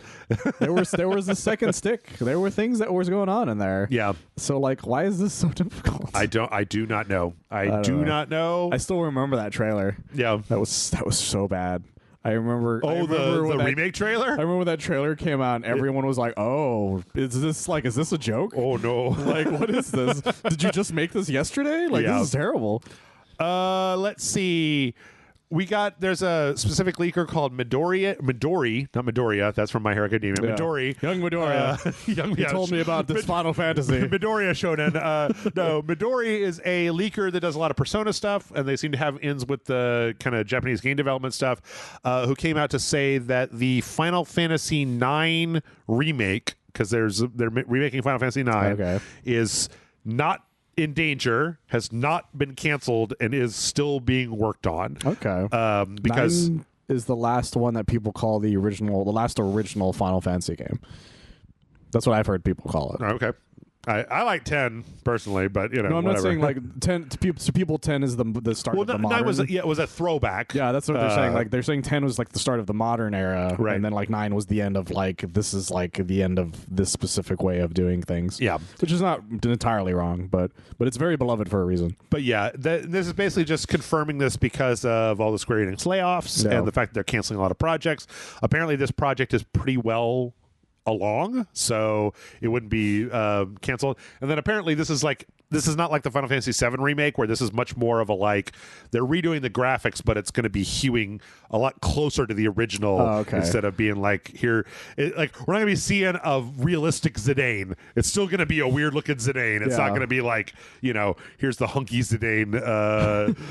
The other reason I wasn't worried about it getting canceled was the statement from the new CEO, or it's just one guy, right? If I remember correctly, was him being like, "Well, we're going to focus on a lot of big IP stuff, right?" And Final Fantasy is a big IP. I don't see a reason to cancel 9, for that matter. Yes. Apparently, also Final Fantasy IX was in development at a third-party studio, and Square Enix took a look at what they did and said nope, and they just took it internal. Took it away from them. So that's happening a lot with these remakes. I don't want to put my faith in Square Enix, but I think that's maybe better than a crappy third-party remake. It depends on whoever is the one who was given it afterwards. God, this whole podcast is about remakes and remasters and crossovers. That's the problem. That's the problem with modern gaming now, Jeff. They're either crossovers, remakes, or fucking multiverse. We need that fucking Summer Games Fest to get some new goddamn IP in here.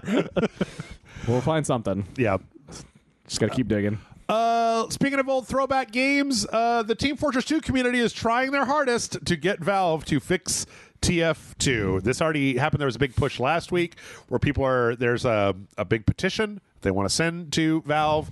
For anybody who doesn't know, I guess people maybe don't know, Team Fortress 2 is just unplayable. Yeah. It is bots from top to bottom. The bots have taken over. They will headshot you. The anti-cheat EAC stuff does nothing. No. Not only that, one update ages ago. Yep.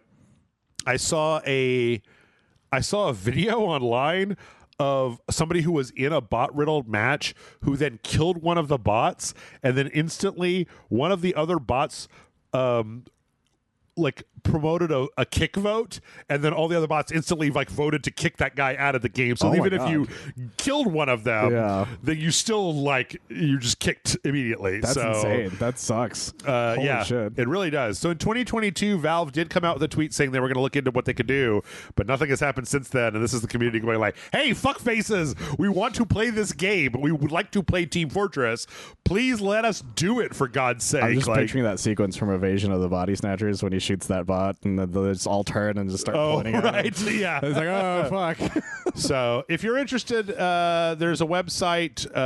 It's, what is it called? It's called like Fix TF2. Yeah. Save.tf2 is the name of the website. It's funny because actually they've got this hashtag save TF2, hashtag fix TF2. There's actually a strange development in here. The people that made the bots, because one of the things they want is for people to post gameplay snippets of them getting fucked in TF2 using this hashtag. The people that are making the bots are posting like illegal pornography like under that same hashtag. Oh my god. Which now has like the people that are trying to, you know, for this campaign are like, Valve, do you agree with the people that are posting fucking underage shit in this hashtag? Like, that's so fucked. So that's so insane. I wish them all the best. I really hope that they get some relief, some satisfaction. That's so ridiculous that that's still even happening. Yeah. The problem with Valve is that their culture is set up to where games only get worked on if somebody wants to do it. Yep. Which is why they had one update because one guy decided to do something. Yep. And originally people were like, everything's fine now, and then nope. Turns out like that lasted like a half of the day apparently. Yep. So yeah. So. Let's see. That leads us into another fucked up story. I don't know if you've read this one. No. Okay. There's a guy online that is called, let's see, an indie developer called Kinda Nice, who created a game called Dire, and it's on itch.io. And it's kind of a shooter, but then it's like you've got a little deck of cards at the bottom, so you pull cards in and then it shoots up. It's very primitive looking. Yeah. So he was talking with this guy named Terry online, called Terry Brash. Terry Brash was asking him about like how he did some stuff, and he was like, "Oh, it's kind of interesting, whatever, blah blah blah blah." And he was talking with him, and this Terry Brash guy put up on Steam his game. And it's called Wild Card, and it is exactly the same fucking game as the other guy. So the other guy messaged this Terry guy, and he was like, "Hey, what the fuck?" And Terry's response was, "People copy games all the time. Get over it, homie." The end. Oh my god. And said, "I'm going to put this game up on Steam and I'm going to make it free, and I'm just copying your shit and then making it better. That's what people do online, and I don't know why you're being such a fucking dick about this." Like, oh my god, that's terrible. And yeah, so the current, you know, the guy who made the original was eventually, it's one of those things he was going to do it on itch.io, get the feedback, and then get it onto Steam eventually. But now it's like he's kind of understood. He's kind of in a weird place because he doesn't want to have to like copyright strike a guy essentially. Well, it's hard, right? Like to get like, oh, this guy ripped off my game, you know, kind of thing. I got to prove it, blah blah blah. On the other hand, this Terry guy on Twitter is just being a fucking. He's just tweeting through it. Not only that. He's just like brashly like, "Yeah, man, I fucking copied it. That's what people fucking do. Yeah. Stop being a baby. This is what people do." People are right now trying to flag the game because it's got a pre-release page on Steam. People are trying to get Valve to take it seriously and put it down. It is kind of weird to see somebody be so blatant about like, "Yeah, I fucking took your game. What are you gonna fucking do about it?" And it's like, well, I'm going to make people aware of it. They're going to be like, they're going to think you're a shithead. Yeah. Like, I don't care if people think I'm a shithead. It's like, well, it's one of those things on the internet where sometimes you get into a position where all the rules don't work if you run into somebody who just doesn't give a shit. And they're just blatantly don't give a shit. Like, it's not rare because it's more prevalent nowadays. But this one's so weird because of the fact that he's doing it free still. Yep. because like it'd be one thing if he started charging for it, but he's still like, no, it's just free, so go fuck yourself. Right. It's like because he's like, the only thing I'm hurting is the fact that now your game is, they're going to compare our games now, right? Because he's not making any money off of this. Yep. So it's like, what was the point of this? I genuinely don't understand what his end game was here. Mm-hmm. Like, I really don't. Well, I think that this is somebody who learned the lesson that a lot of times the best way to learn how to make art is to copy other things, right? A lot of times when you're learning how to make art, the first thing you'll do is you'll take things you really like and you'll copy them. You'll put fucking Clone Troopers into Helldivers 2. Yeah. But you don't say like, okay, now that's my game. Like, that's my game now because I took your idea and I replicated it. It's mine. Like, what's interesting about it is that whenever this does happen, because like, I'm not going to pretend it doesn't happen. Oh, on phones all the time. But usually what happens is they put another coat of paint on it. Yep. He didn't even do that part. No, it's the same color scheme. It's the same everything. The same everything except for the name. Like, it doesn't make any sense. Yep. So, yeah, I don't know. If you guys feel strongly about this, maybe go find Wild Card on Steam and report it, and maybe go find Dire Decks on itch.io and buy it. So that's insane. Just insane. Okay, we got about 5 more minutes, so let's go through these a little quicker. This is kind of a contrast of the previous story.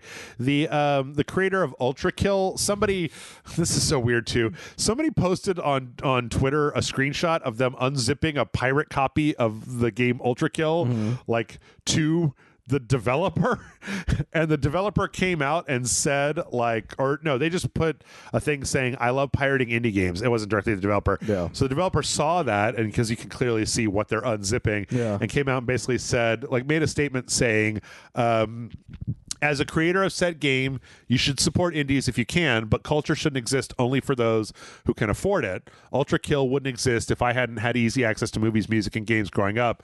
If you don't have money, you can support via word of mouth, which is a very lovely sentiment. Oh, it's a super lovely sentiment. I don't think the people that are pirating... I take extreme offense to the I love pirating indie games caption on here, because indie games are... I can see an argument for I'm going to pirate Suicide Squad Kills the Justice League, but these tiny fucking $20 Steam games, I don't feel good about that. No, I never feel good about those, because the difference is buying from a mom and pop shop and a Walmart. Right. They don't notice. The Walmart's not going to notice if I stole 2 pairs of pants or something, right? But the mom and pop shop is absolutely going to lose their goddamn mind, because they need that $50 for groceries real badly, right? So I don't know. I mean, it's nice. It's a nice sentiment, but I think that the issue with this sentiment is you should support indies if you can. Turns into it's my choice, not it's my obligation, so I'm just never gonna do it. I can just pirate whatever and fucking who cares. The thing is, some people will take it the wrong way, but the thing is, realistically, he's not wrong, and I don't mean that as in you should totally pirate any games. No, the idea is that a consumer will buy something, one, when they hear about it mostly, and two, if it's easy to get to. Yes. And the reason pirating happens usually is because, one, they don't have the money, like you said, or two, it's not easy to get. For instance, I've downloaded a bunch of Spider-Man games that are unlisted for my PC. Sure. Because I can't buy them legally on my PC anymore. Yep. Same with, how we're playing X-Men Origins Wolverine right now. Yep. And we had to do something similar because it's not available for purchase anymore. Sure. It's... not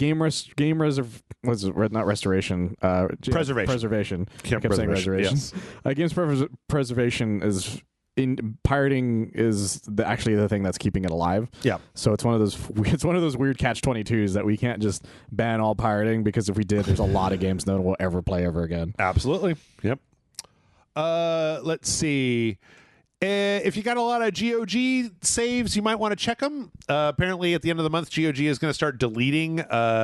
For each game, there's going to be a 200 megabyte limit to the amount of saves that you can have. So, this doesn't affect a lot of games, but strangely, one of the games it does affect is Cyberpunk 2070. What's the number on there? 2077. Yes. God damn. I thought you were going to finish your sentence and just went 70. So that's why there was a pause.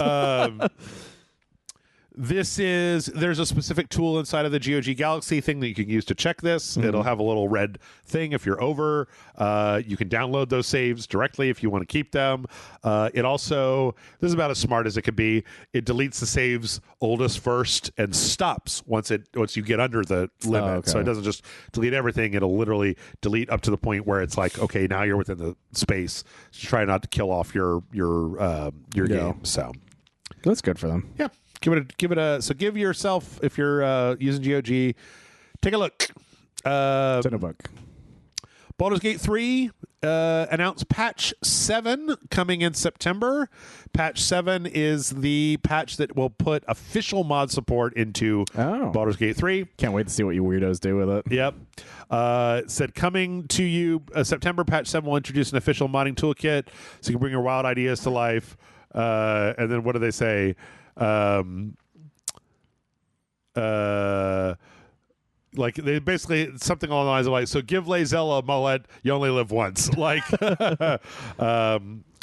apparently this is a big deal because this means that mods that are officially greenlit from Larian can then also be uploaded for use on PlayStation, Xbox versions. Oh, yeah, so I didn't even think about that. It won't just be PC versions.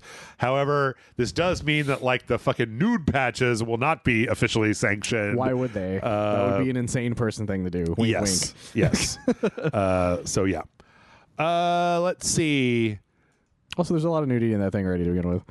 In other PC gaming news, this is interesting. I love keeping an eye on this, Michael. The Jack and Daxter PC mod has multiplayer now. Oh, interesting. So this is the one where not an emulator, but they literally ported the code so that it runs natively on PC, which lets you do things like add multiplayer to it. Oh. There's a big story. Were you on when we talked about for the N64? We were, yeah. Yeah. I was. I love this. The way that they're using these tools to get these games running natively on PC because it opens up stuff like this. Yeah, I heard about another one where they added multiplayer to it recently. I don't know if you have that story or not. I don't think so. They figured out to do it to Crash Team Racing 1 for the PS1. Oh, okay. So they're going to add multiplayer to that. Nice. So you can play, race people online. There you go. And then like quick couple here. Hey, Tactical Breach Wizards has a demo, and you all should go fucking download it. For anybody who doesn't know, Tactical Breach Wizards is the latest game from God, what the hell is the name of that guy? It's Suspicious Developments Incorporated, but it was like he was an old like PC gamer editor or like writer or something like that who then went off to do stuff.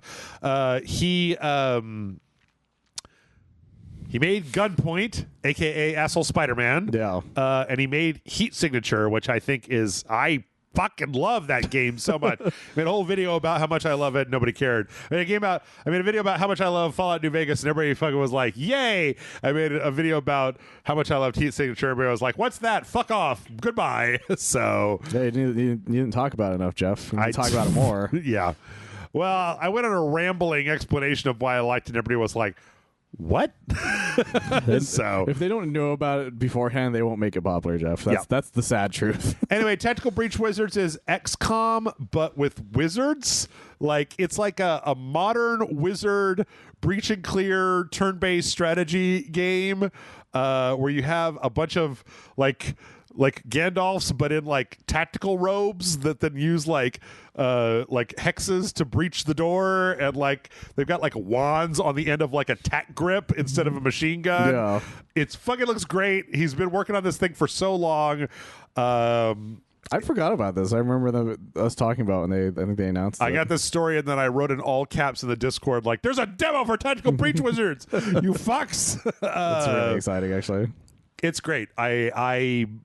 I'm so glad that this guy is continuing to make stuff because he's very good at what he does. Between Gunpoint and Heat Signature and this, it looks very fun. So it also has like an infinite rewind thing. So it's more about like kind of a puzzle instead of trying to like, making sure you didn't do all the right things. And then I love the gags in this trailer so far. It's got a story mode too. It's got like a very specific story mode. So, and then apparently the apparently the unlocks in the game are mostly cosmetic, as opposed to like they compare it in this article to capes, and how in capes you're unlocking powers, but in this you're just unlocking cosmetics because they want you to have the powers so you can use them so that it's fun. That's fun. So, I'm happy for them for that reason. Yeah.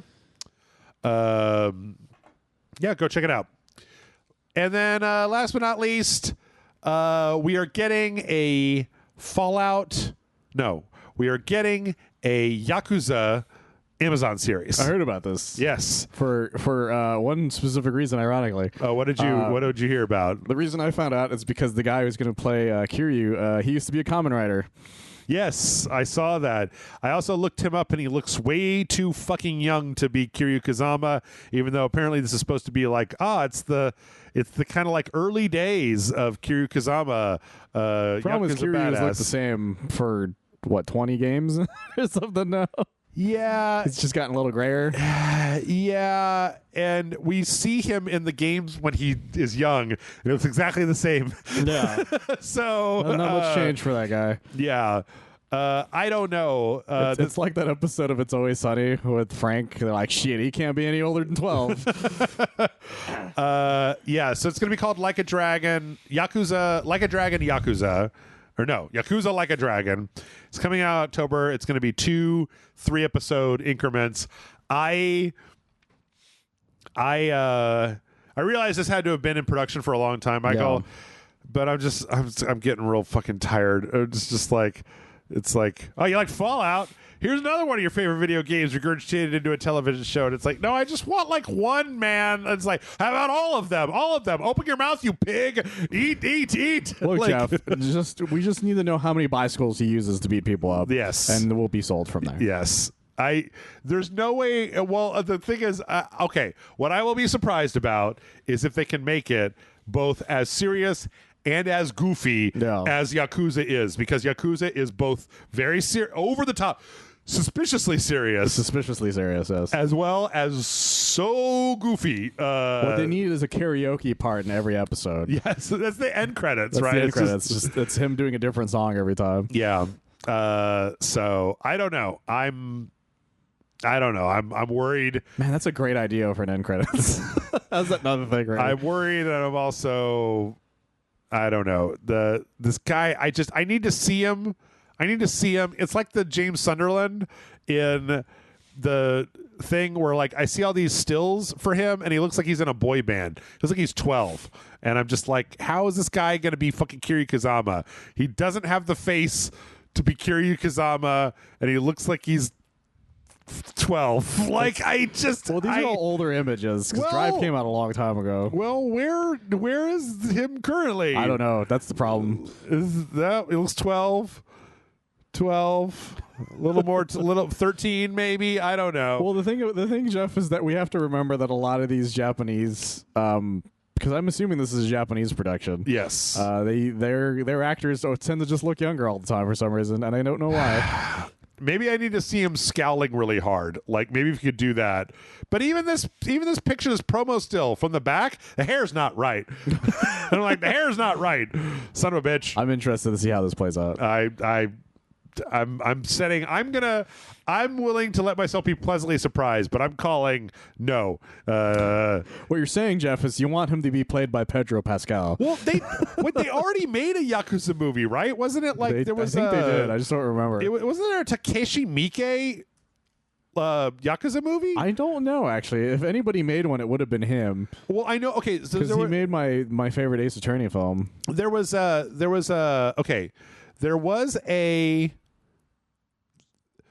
in this article they talk about there were film adaptations of the PSP games.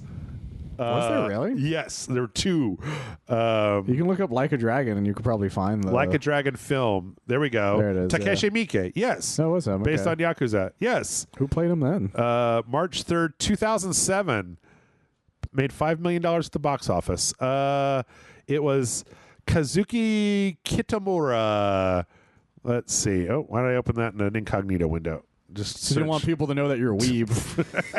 They know that. I'm putting it on Front Street.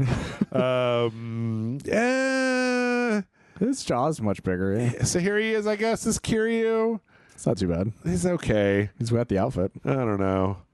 don't know. I gotta get it. I gotta go lay down. I kind of get grouchy over here. So we're gonna take a break. When we come back, we're gonna do trailers.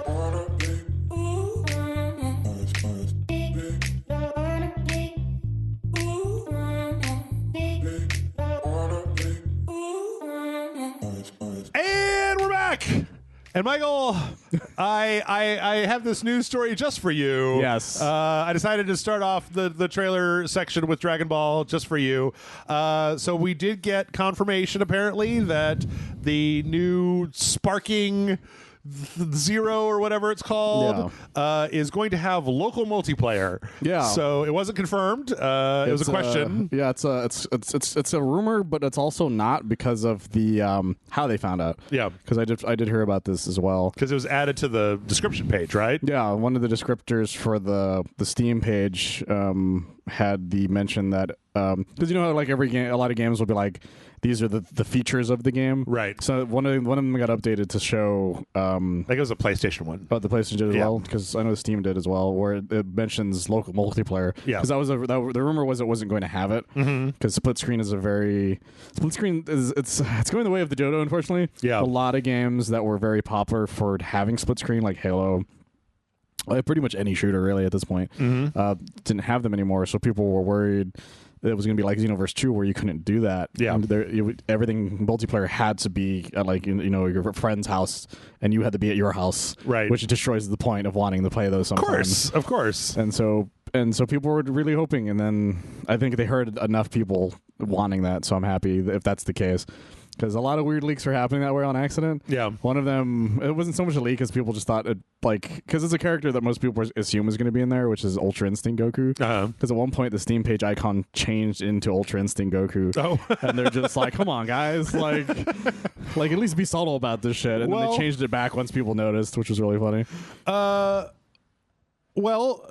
It's not Ultra Instinct Goku, but we did have another character trailer last week. We did. So I like to call this part of the podcast, Michael gets to talk about Dragon Ball until I tell him to stop. This was a fun trailer. This trailer was confirmation that everybody's going to fuse. Yeah. There's like all these babies. There's like baby Dragon Balls fighting people. Yeah, it's the two kids and then the alternate reality characters, the alternate Saiyan universe characters.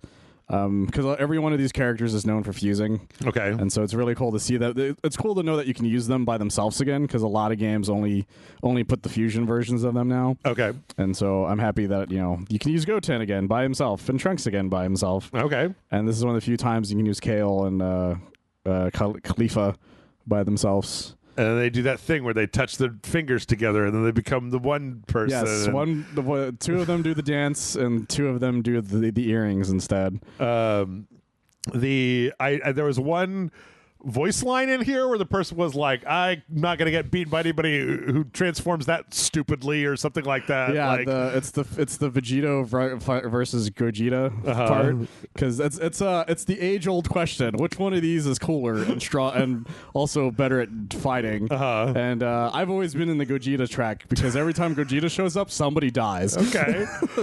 Whereas when Vegito shows up, he dicks around a lot and he just fucking loses every time. I don't know these names by heart, so then they start making these fusion names, and I'm like, I don't know who the fuck that is, but it's just like another Dragon Ball guy with the spiky hair beating somebody up and shooting a laser. So they also showed that Fuse Zamas is getting his fucked up look, which isn't in a lot of games. The Super Skrull guy? Yeah, basically. He's a fusion of two different things, and then at one point he gets fucked up on one side, and he gets kind of gooey looking. Turns into Harvey Two-Face. Yeah, basically. And it's a design that I always thought was really cool, but doesn't show up in a lot of games. Yeah. So I'm really happy that it is in this game. Seems like this one is like they're doing it right. Yes. Everything I've seen, and I haven't heard, I mean, you're probably a little bit more plugged in than I am. It seems like most of what I've seen seems like it's exciting, and it seems to be what the people want. I don't know if there's been a big controversy with this game where it's like, where is fucking Ultron 9000 Camel Toe? There's the closest to that is when this trailer came out. There, people were like, or a Super Saiyan 4 Gogeta. Yeah. Because there's no GT characters announced so far. Okay. And that's the one that everybody's like, if this is a Fusion trailer, how come he's the one that's not in here kind of thing? There's a lot of this honeycomb was filled in. And then also, I think this is the one that at the end they said, like, there's going to be more at Summer Games Fest. So... Yeah. And we do know that is the case because whenever there's a promo for Summer Game Fest, there's been like a small part where it's clearly Dragon Ball. Okay. So we'll see what they're going to announce there. Well, there you go. By the time this goes up, we'll already know. Well, maybe. We most likely will know. They put out a full trailer. I referenced this last week, but they put out a full trailer for the Call of Duty X Gundam outfits. It's so weird. It looks terrible, in my opinion. It looks absolutely fucking terrible. The way that first off, the fact that like they're people sized looks weird to me. It's confusing, and they're shooting like normal guns, which makes it even worse. And then they move like a regular human, and I think it just looks fucking terrible, especially Ariel. I think Ariel looks the worst amongst the three of them because you could see so many more parts. It's obviously for one of the lady character models, and I don't know. I'm an old man now. I'm like, I watched a clip of them using the beam saber, and I'm like, this is a nice sound, but it's just weird that this is the game where I can do that with. Yeah, I don't know. I think it's weird. It reminds me of when they had the Titan skins. Yeah. It's like, those are not that size. Yeah, that shouldn't be what you're doing with this. Like, to be honest, I know that I know what I'm about to say, but like, to be honest, it would make more sense if there were Dragon Ball skins in here because those are at least the size of a normal person. That's the thing, yeah. Whenever they make an announcement for a skin set for any of the games, whether it's this or Fortnite, or fucking Rainbow Six did a couple of these, if they're not people sized, then it's just weird when you announce something that's like, you can be the armor titan, but you're like you're like a regular person, like 6 foot tall. Like, even like I have the Hulk in Fortnite, and he's weird as hell to me because one, he's not super big, and also he has tiny hands because they couldn't make his hands any bigger for him to hold guns. And so he just looks weird as shit. Yeah. And I'm like, okay, and that's why I never use him. I'm like, tiny hand Hulk just creeps me out for some reason. Yeah. There's so many other things that you could be doing that is not this. Exactly.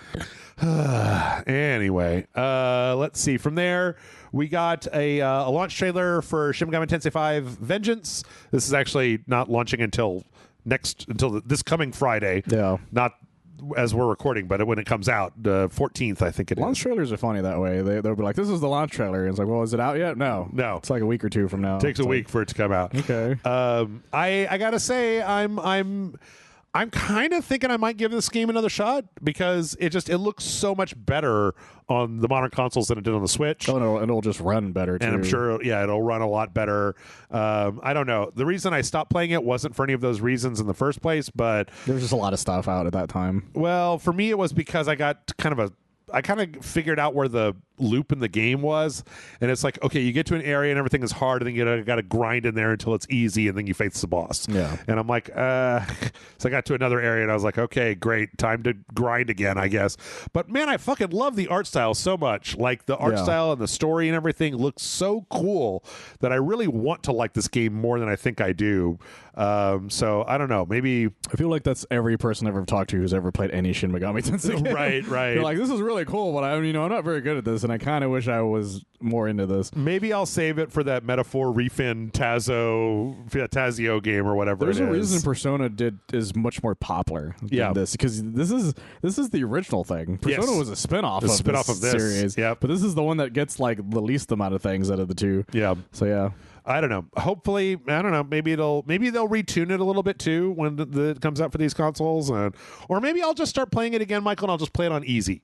Just be like, you know what? Yeah. Fuck it. I'll just play it on easy. If I'm going to stop anyway, I might as well just be like, I don't care enough about overcoming all of the obstacles. I don't care about creating the world's most powerful thing. I just kind of want to see the story and fight some monsters. Yeah, I'm at the age where I don't really care anymore when it comes to like easy or hard. Yeah. Like I stopped playing games in hard like entirely.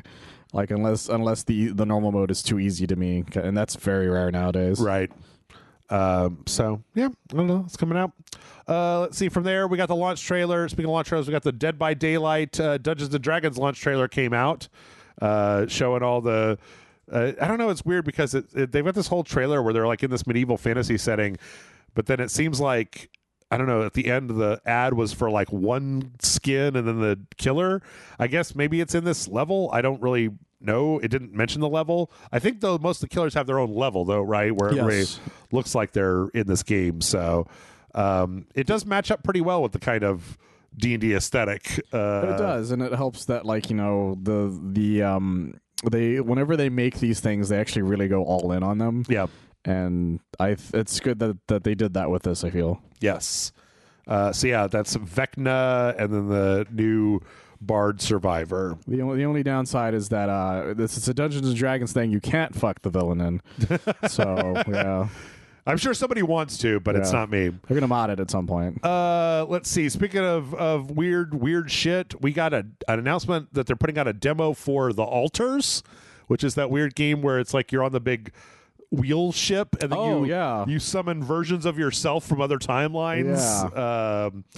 So we got another trailer that kind of showed it off. I think this game is really good looking. Like, it's really good looking, and it's got a very interesting premise. Yeah, it's just going to be a question of how onerous is it to manage a bunch of different versions of yourself. Yeah. But like, I like the characters have nice expressive faces. The art style is kind of unique and interesting. And then I'll be interested to find out more about what the actual gameplay is like. Like, what are you doing?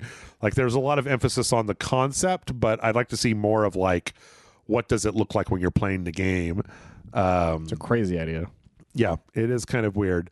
And so, yeah, there's going to be a demo June 10th through June 17th on Steam. And by the time you hear this, it'll be tomorrow that'll be happening. Okay. Or maybe today if you listen to the podcast on Monday instead of Sunday night. What's wrong with you? Come on, it comes out on Sunday night whenever I can remember to put it up. I got this trailer because there weren't many trailers this week. This is a game called Finding Frankie. And it looks a lot like if Poppy's Playtime and the Fall Guys had like a weird violent baby where you're in some kind of strange like kind of cartoon land, but then there's like big gross monsters running around that are trying to murder you, kind of in that Five Nights at Freddy's or Puppy's Playtime kind of aesthetic, or Bendy and the Ink Machine, that kind of thing. Yeah, because it takes the concept of something that's very cutesy and just turns it into like a fucked up thing. Right. Because it's like because I don't know if you've seen a lot of these. There's they're like playpens essentially for kids. With these big jump like. Is that what this is? Okay. We used to call it the jumpy place with my niece because they were always like like bouncy things. the Gymboree. Yeah, exactly. And kind so of thing. it's like a fusion of that and and also the Fall Guys set because it's over the top. Yeah. Because if one of these existed like this, there's a lawsuit waiting to happen. Is all I'm saying. Sure. But I get why it has to look like this because you need something extravagant instead of just like this is clearly some guy who rented a warehouse and got a bunch of fucking trampolines kind of thing. I am glad that this style that we've seen more of this like indie horror games have moved on from the like don't look at it jump scare to this where it's like more of a game, more of like an obstacle course kind of. Also, they have to get really creative with it too. Yeah, because of the fact that like they want to make this, because for the aesthetic to work, it needs to look like something that would look fun to do before it became a horror thing. Right. If that makes sense. Yeah. Seems kind of interesting. There's this thing called the OTK Games Expo. We have a few trailers from that. Including this game called Just Crow Things. It's from the developers of Rain on Your Parade, which I believe was just a game where you were a cloud that could just wander around and rain on stuff. And this one is kind of like that same concept, except you're a crow that just goes around and fucks shit up. Like, it's just kind of Untitled Goose Game, but you're a crow. I love that. And it makes sense because crows are assholes sometimes. Yes. You can just drop stuff on people. But there's also other kind of goat simulator-y a little bit in some ways. There's a part where the crow just is hitting people with a bat. Yeah, because a lot of the simulators that are goat simulator like, you do things that you normally wouldn't have been able to do either way. Yeah, and that's what makes them fun. Because that cat simulator is like a normal cat one. Oh yeah. This is like. Yeah, I forget what it's called. Yeah, the one that you play with Tessa. Big city, big city, Little kitty, big city. Yeah. Like that game doesn't involve a point where the cat just pulls out a bat and just starts going to town on somebody. Yes. Kind of thing. So yeah. Even the Untitled Goose Game like is has a lot of realism to the fact the shit you can get around to. It doesn't. Untitled Goose Game doesn't seem anywhere near as violent as this is. No. And there are things like a normal goose would do. Yeah. Where the crow is like a crow's not going to do this to you. For the most part, in real life, because crows are crazy. Yep. So and they learn very quickly. What was the game of the old people that was kind of like Goat Simulator, but with old people? I don't remember the name. Something of it. about or like I know what you're talking about, but I don't remember what it's called. Kind of like that. That. It looks fun though. Yeah.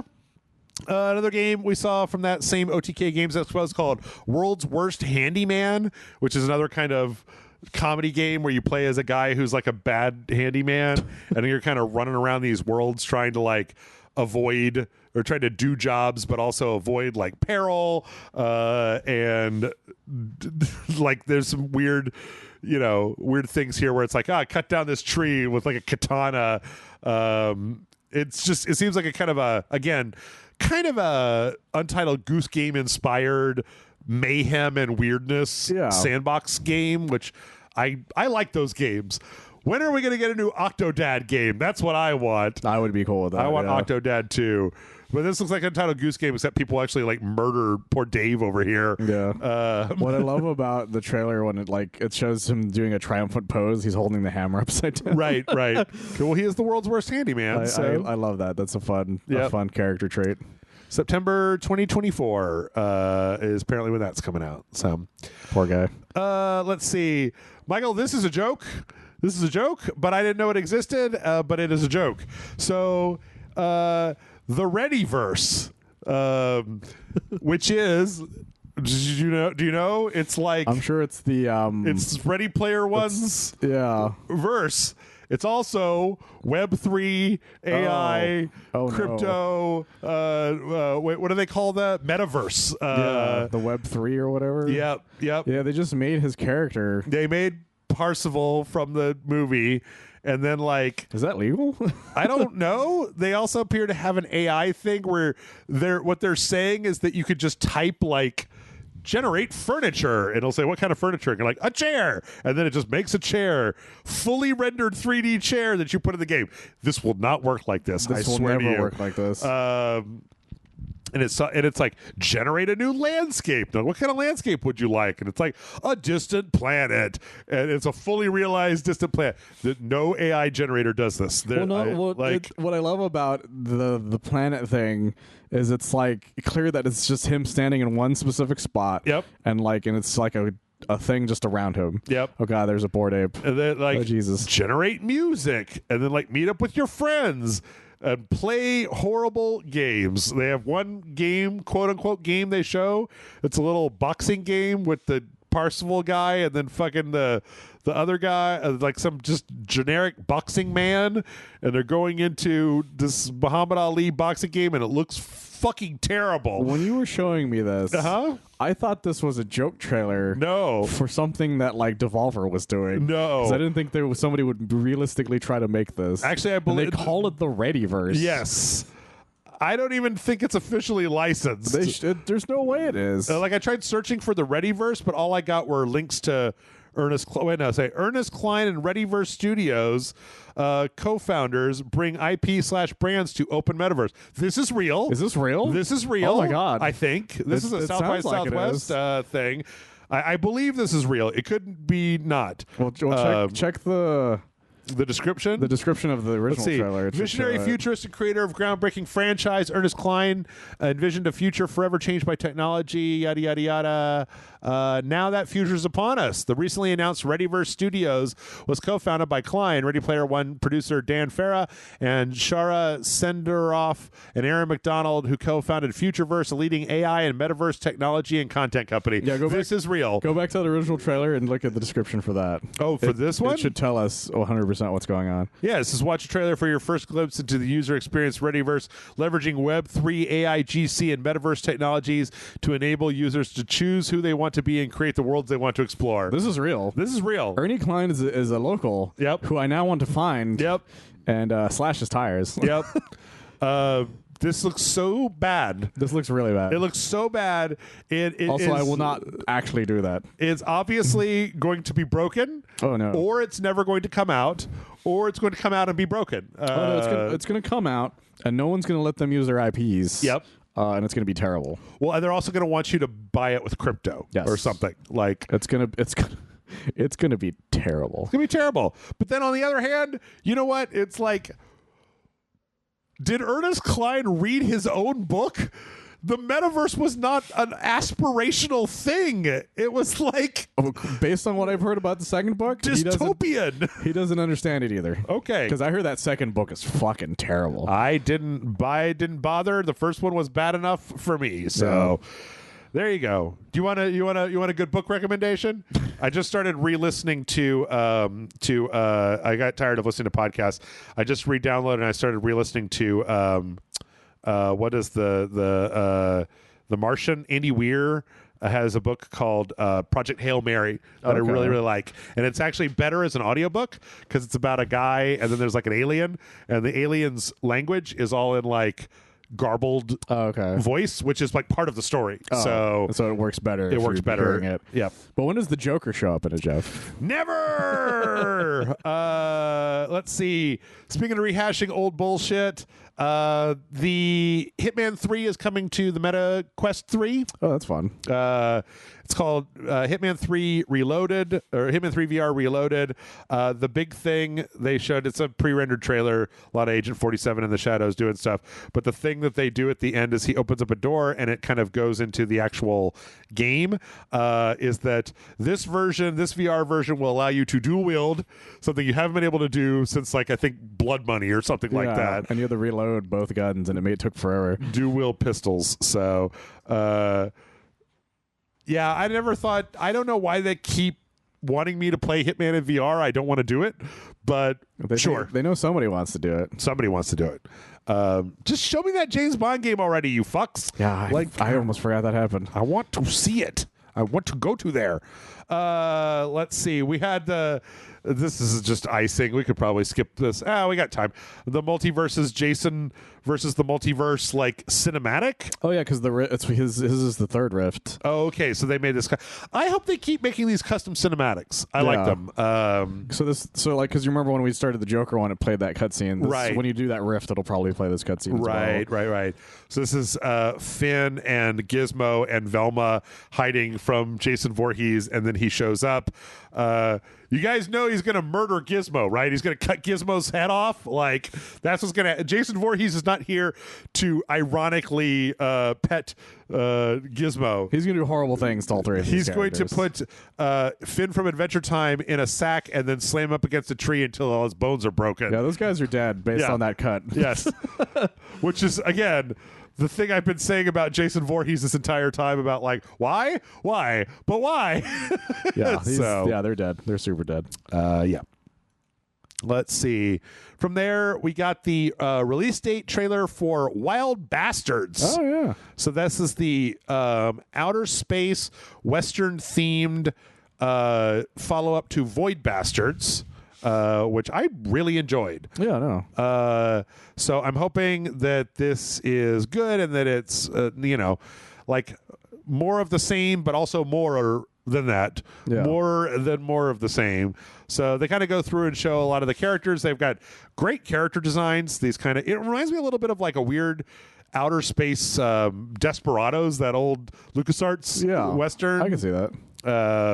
It's got the very kind of high contrast thing and some kind of cool characters. I like their designs quite a bit, yeah. Yeah, and it's going to be out September 12th. So that's fun. Boom.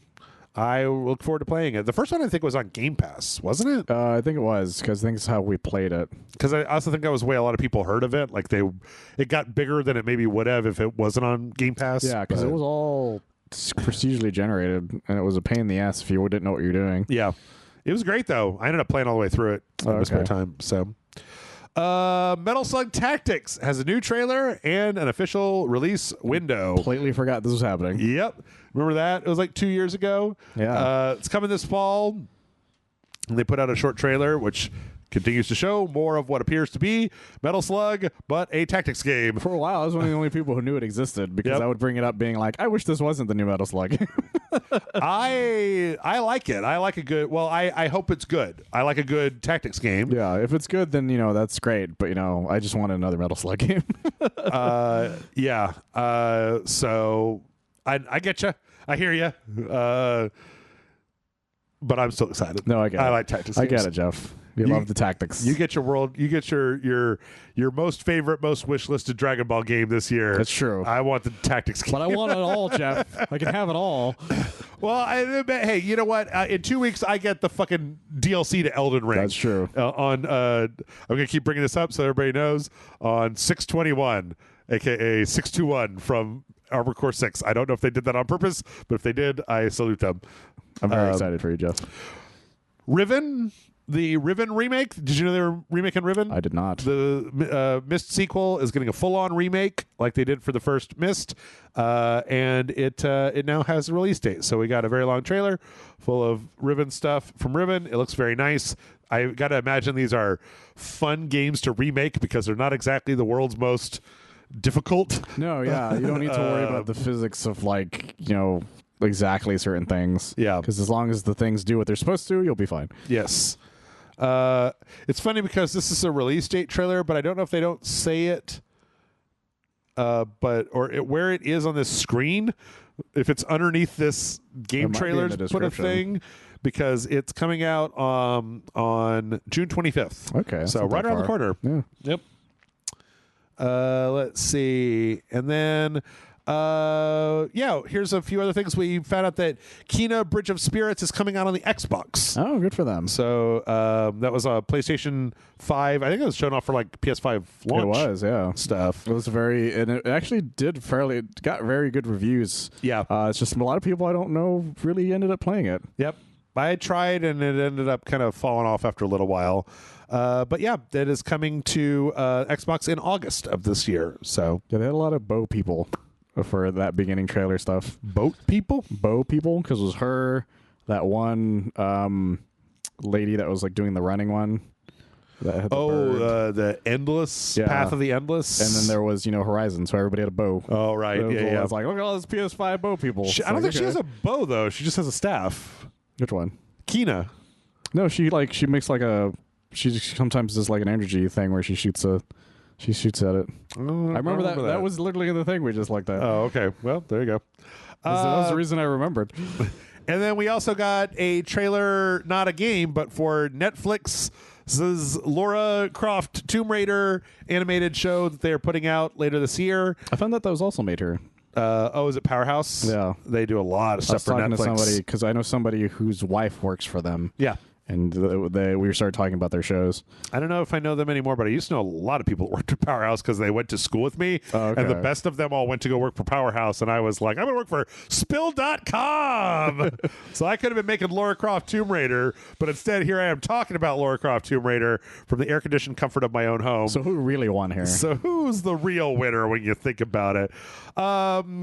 Quit trying to make me care about Tomb Raider. I don't care about Tomb Raider. But they got Haley Atwell to be Lara Croft. Tomb Raider. October 10th.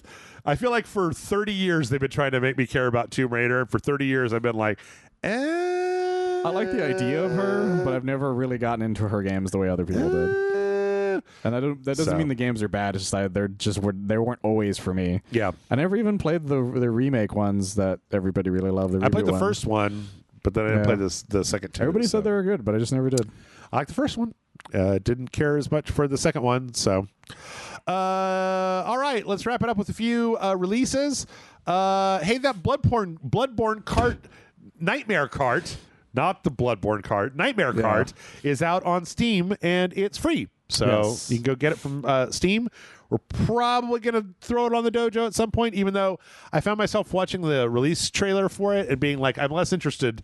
I wish there was a mod to make it look like Bloodborne again, because now it's like, okay, it's a PS1 kart racer that kind of looks like Bloodborne. And I'm like, you were already stretching it with a PS1 Bloodborne kart racer. but now it's like not even Bloodborne. Yeah, she got some major cease and desists. Yes, which of course I'm not blaming the developer, but like it's just starting to get outside of my zone of interest. In fact, right? one of the reasons it didn't come out when they said it was going to come out is because they had accidentally left one part of it, or it was like a name or something from it, and they were like, yeah, it turns out they lost their shit based on this one part. So yes, I have to mess with it again. So, yeah, because I follow their Twitter and they make a lot of like PS1 type little animations, like demake stuff. Yeah. Because she has this like rabbit furry avatar that she has. That's how not how I found out about it, but how I found out about the other animation she did. Yeah. So yeah, that's out. Go get it. I mean, if you're into kart racing or stuff that looks like Bloodborne, I guess it looks pretty good. Yeah. I guess it's just, once again, I'm not the biggest kart racing enthusiast in the world. Like it started as a joke and that just turned into something. Yeah. Did you hear about the weird shit that happened with Octopath Traveler? No. What happened with Octopath Traveler? So, all right. Is it now just like 9 path? I don't know the thing for 9, or else I would have made that joke. So the first Octopath Traveler, Octopath Traveler 1, came out on the Nintendo Switch and was then released on the Xbox, but not on the PlayStation. Huh. It was not on the PlayStation at all. Octopath Traveler 2 came out on the Nintendo Switch and the PlayStation, but not the Xbox. What the fuck? How did you even make that happen? I don't know. It was some kind of exclusivity thing. It was some kind of deal that they made somewhere. Have both of them as the Switch? The only place you could play both of them was Nintendo Switch. You could play one on the Xbox and 2 on the PlayStation, but you couldn't play the reverse. Fun fact, that used to be the issue with Red Dead Redemption 1 for a while there. Yep. There was a rumor that was coming out this week that as part of Square Enix's, like, we're going to stop with this platform exclusivity horseshit, that those 2 games were going to be coming to the systems that they weren't on. That's so funny. And then they just did it later that day. So it is there now. That's so weird. Octopath Traveler 2 is on the Xbox and Octopath Traveler 1 is on the PlayStation 5. So that's so strange. You go, everybody, at the PS4. What a weird fucking story. Never would have guessed that would happen. So, yeah. Maybe we'll get Red Dead Revolver on Xbox and you'll have all 3 there. Who knows? Little Nightmares 3 is being delayed out of 2024 into 2025. Okay. That was a game that didn't have a concrete release date, but apparently they want a little bit more time with it. So I think we're all on the same page, right? We're on the same page of like, don't release a broken game, release a good game next year. I'm okay with that. And everyone knows, Jeff, with a lack of announcement. Listen, no announcement could follow an announcement, but the announcement of announcements. Okay, I'm just gonna start. I just want a shirt that just says "Okay?" question I just mark. want that too. And I want that too. It says "Okay?" question mark dash Strauss Zelnick. With nothing else. And like 8 people in this world will know what I'm talking about. And if anybody recognizes my shirt, I'm going to be like, "You are my people. You are my people." My God. I'm not going to forget that quote anytime soon. I really am not. I'm going to make that joke forever, like we did with McClunky. McClunky. I didn't make a McClunky joke in the Star Wars video. I was so mad. All right. Oh, you know what? Let's put this first. I bumped this back a little bit. This was a rumor that is now for real. Toys for Bob earlier this year in February separated from Microsoft, or separated from Activision. And then the first thing that they did was there was a rumor that they were going to be making a game for Microsoft. Yeah. So Microsoft, they separated from Activision. Microsoft bought Activision. Toys for Bob is making a game for Microsoft. That is now like been announced. They are making a game specifically for Microsoft. Good. Yeah. Hopefully, I'm happy for them. They are not purchased by Microsoft, so they can't be destroyed by Microsoft, but they're making a game for Microsoft, which is glad they got out of the Call of Duty mines. Yeah. Well, but at this point, Microsoft has fucked themselves with reliability, so it's like, well, I don't want them to be owned by Microsoft. Nobody should be owned by Microsoft. That right means now. nothing. That's no safety is not guaranteed at this point. So, nope. But yes, that is happening. Let's see. Here's a really weird thing. Palmer Luckey, the guy that made the original Oculus. Oh. Before it got sold off to Meta, and apparently now, I don't know if this matters to people, but I'm going to put it out there because this fucking article won't shut up about it. Is like a really big Trump supporter. Oh God! Like it's turned into like a huge booster online. Is making like a $200 competitor to that Analog Pocket thing that has been sold out, and it's called the Mod Retro Chromatic, and it's like a $200 Game Boy with an OLED screen that will play Game Boy and Game Boy Color cartridges. Like you put the physical cartridge in. Apparently, it's going to have Tetris preloaded on it, and it comes in like a tradition. Bunch of different colors. It looks exactly like a Game Boy. It's exactly like a Game Boy with a little rainbow on it, some different branding. I'm just happy it has a normal name and not something like the anti-woke boy. Right, right. So, yeah. If it works well, then it will sell well. But as long as he doesn't fuck with it, I think he should be fine. The dude also also doesn't get sued. He also has a lot of money, and apparently he came out with a statement saying there's no way that this company is going to make any money on these. We're basically going to be having to sell them at cost to get them down to that low. Strange thing to do. But I just want it out there so people can play Game Boy Color games. He's just bored. Whatever. That just shows that he's bored. He has the money for it. This is not exactly an engineering triumph given the number of handhelds and Chinese games that are out there, or like handheld OLED things that can play Game Boy games that are out there. But the equipment's not that difficult to get anymore. Yeah. It also runs off of AA batteries. So that's kind of fun. Kind of interesting. Speaking of insane nonsense, I don't know if you saw this, but a bunch of fans put up a Shenmue 4. They bought time on the Times Square giant television to put up a fan request for there to be a Shenmue 4. Did Shenmue 3 not wrap up the story? I never played it. I heard nothing about it. I don't know. It got a 5s out of 10s all over the place, but it wasn't very good. There was a fan website. There's a fan website called Shenmue Dojo that put up this thing in Times Square saying #Let's get Shenmue 4. I don't know if it's Shenmue or Shenmue. I don't know. They both sound wrong to me. So Shenmue, as far as I know. This apparently got Shenmue 4 trending on Twitter. The series creator Yu Suzuki has said that he would do another one if he could find a publisher or an investor that would be willing to fund the project, and that if he makes another one, he would like it to be fully accessible to people who have never played any of the other games before, which I think is something he should have done a long time ago and would have been smarter than when I played the third game and was like, what the fuck is happening here? Yeah, you had to watch the movie or whatever thing that they made for it or some shit. I don't know. It's insane. Yeah. My issue with Shenmue is that everyone's like, Shenmue's the greatest thing ever, but when you play it, you're like, oh, I get why Yakuza's so cool, because it looked at Shenmue and it was like, what if we did that but really awesome? Right. And that's the reason it's not that interesting to me now, because I saw the better competitor to it way after the fact. Some people, here's the thing. I don't like Shenmue, but then I didn't play the first one when I was a child. I can imagine playing the first one when you're younger and you've never seen anything like it before. Yeah. If you played that before you played Yakuza and it made such an impression and you got really connected to the story and the characters, oh my God, I could do anything in this world. It's fucking crazy. It's full of secrets and stuff I could do. And then the second one comes out and you're like, oh my God, where the hell is the story going? And then you have to wait. You're like, I got to wait forever to see the third one. And the third one comes out. Fine. Don't tell me I have to like it. Yeah. Do not tell me you like it all you want. I'm happy for you. That's great. But there's a lot of stuff where if you didn't get in on it, if you didn't create a fucking inside out core memory connected to Happy when it came out, the 45-year-old jaded Jeff is not going to pick it up and go ooh. I'm just going to be like, this seems like a bad game to me, and I don't care.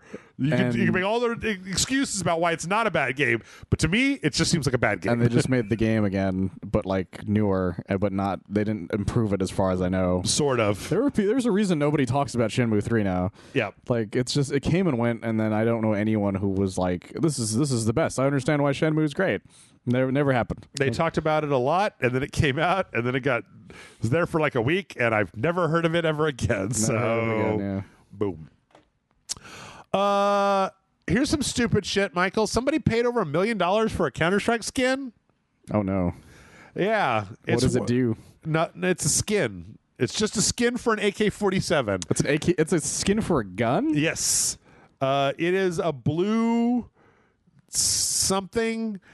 And the thing is, the skins spawn and they get they have specific ratings attached to them. So you'll get a near perfect or slightly used condition on the skins. And this one skin was very rare. And then somebody spawned a perfect version of it, which apparently is sold for over $1 million. Oh my god! This is actually not the first time this has happened, but like this is the first time any of these things have been publicly stated. So That's oh my god. Yeah. This is why microtransactions are out of control, because people are willing to do stuff like that. Here's what this person got for $1 million. It doesn't even look very good. It's an AK-47 with some blue shit on it. Yeah. And it's not even like fully blue. It literally looks like somebody dropped blue jam on an AK-47. It looks like it got burned or something. Like it went too close to a fire or something. At most. Yeah. That looks awful. What in the hell? Oh my god. What in the Somebody hell? spent $1 million on that nonsense. Right. What the fuck? If you try to spend $1 million on that, they should just take all of your money away and give it to other people. Like, I'm sorry, you're not allowed to have $1 million. Yeah, you're not allowed to have money if this is what you're doing. This is why Nicolas Cage ended up having to do such terrible roles, because he was the guy who would make these kind of purchases. Yep. But like for things that actually were physically in front of him. Yep. Oh, speaking of talking shit, I got 2 talking shit stories. Okay. Let's see. No, I have 3 talking shit stories. You know what? I'm just going to do them in the order that I put them out. All right. I'm not going to make you guess or anything because we're actually starting to get short on time. So there you go.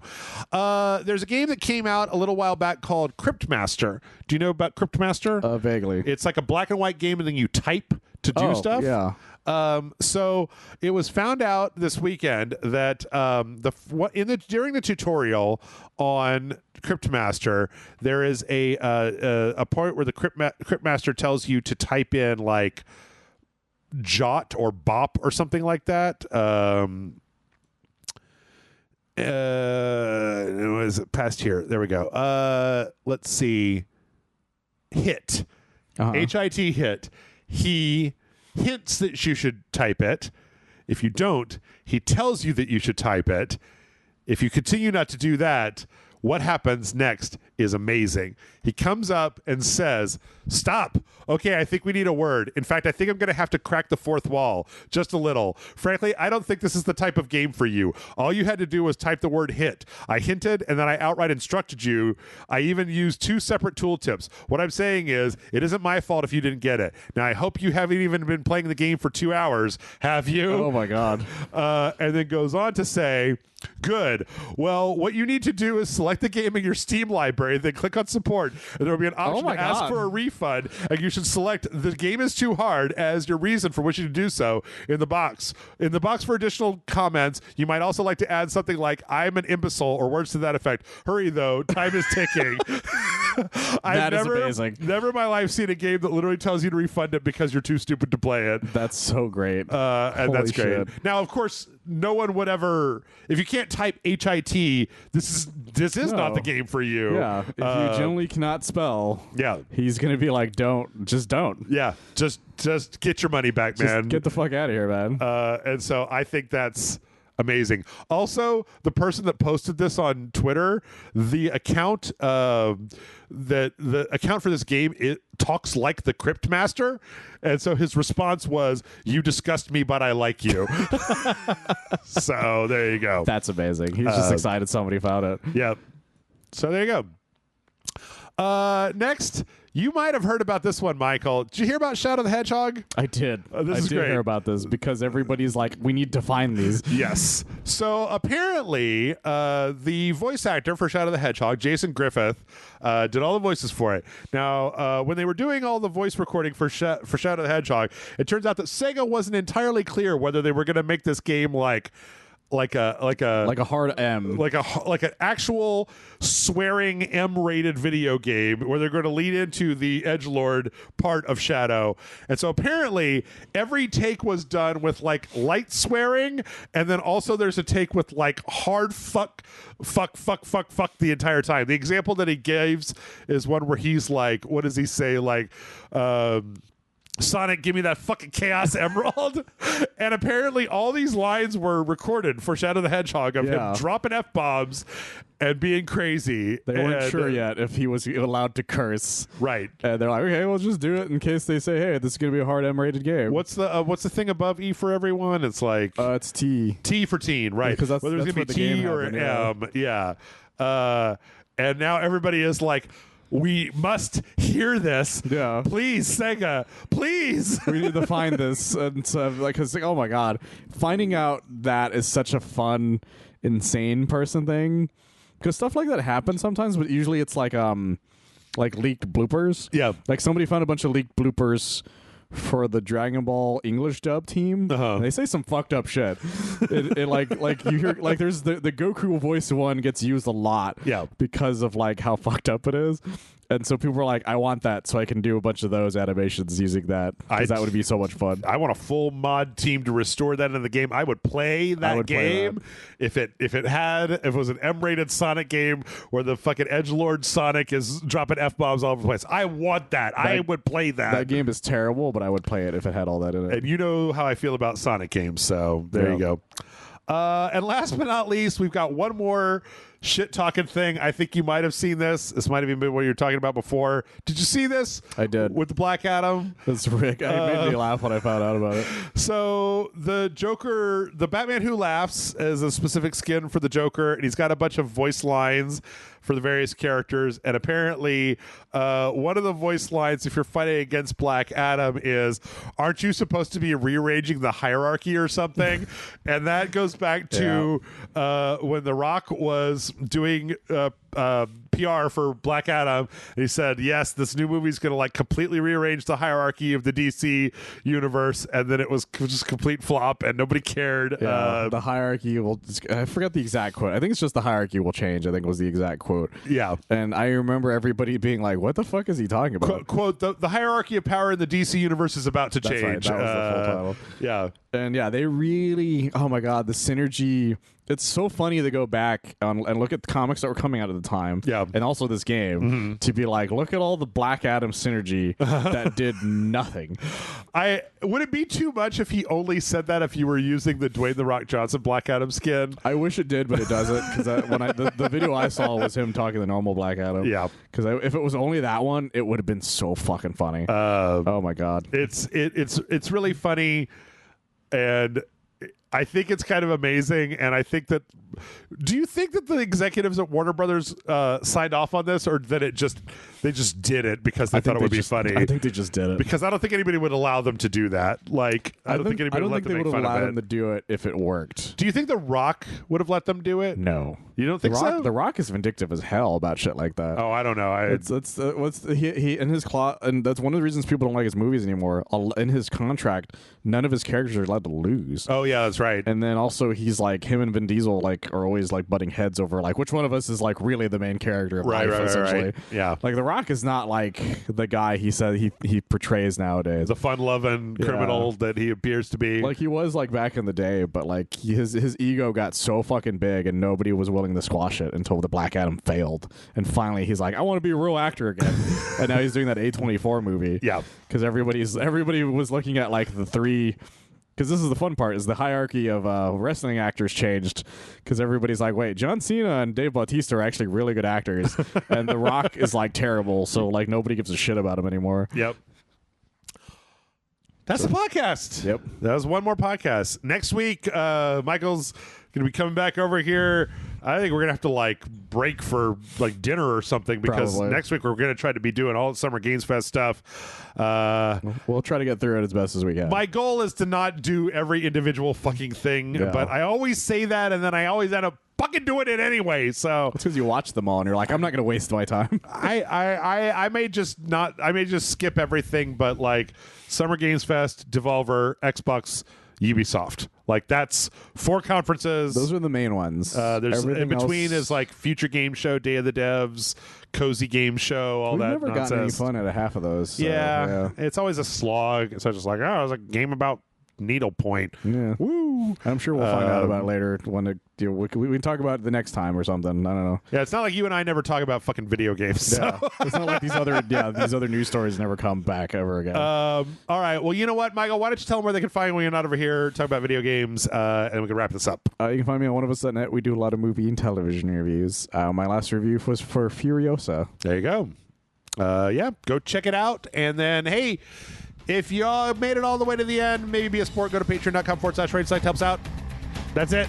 The show's too long. I'm going to fucking figure out how to shorten it. Get out of here. Get out of here. I got figuring to do.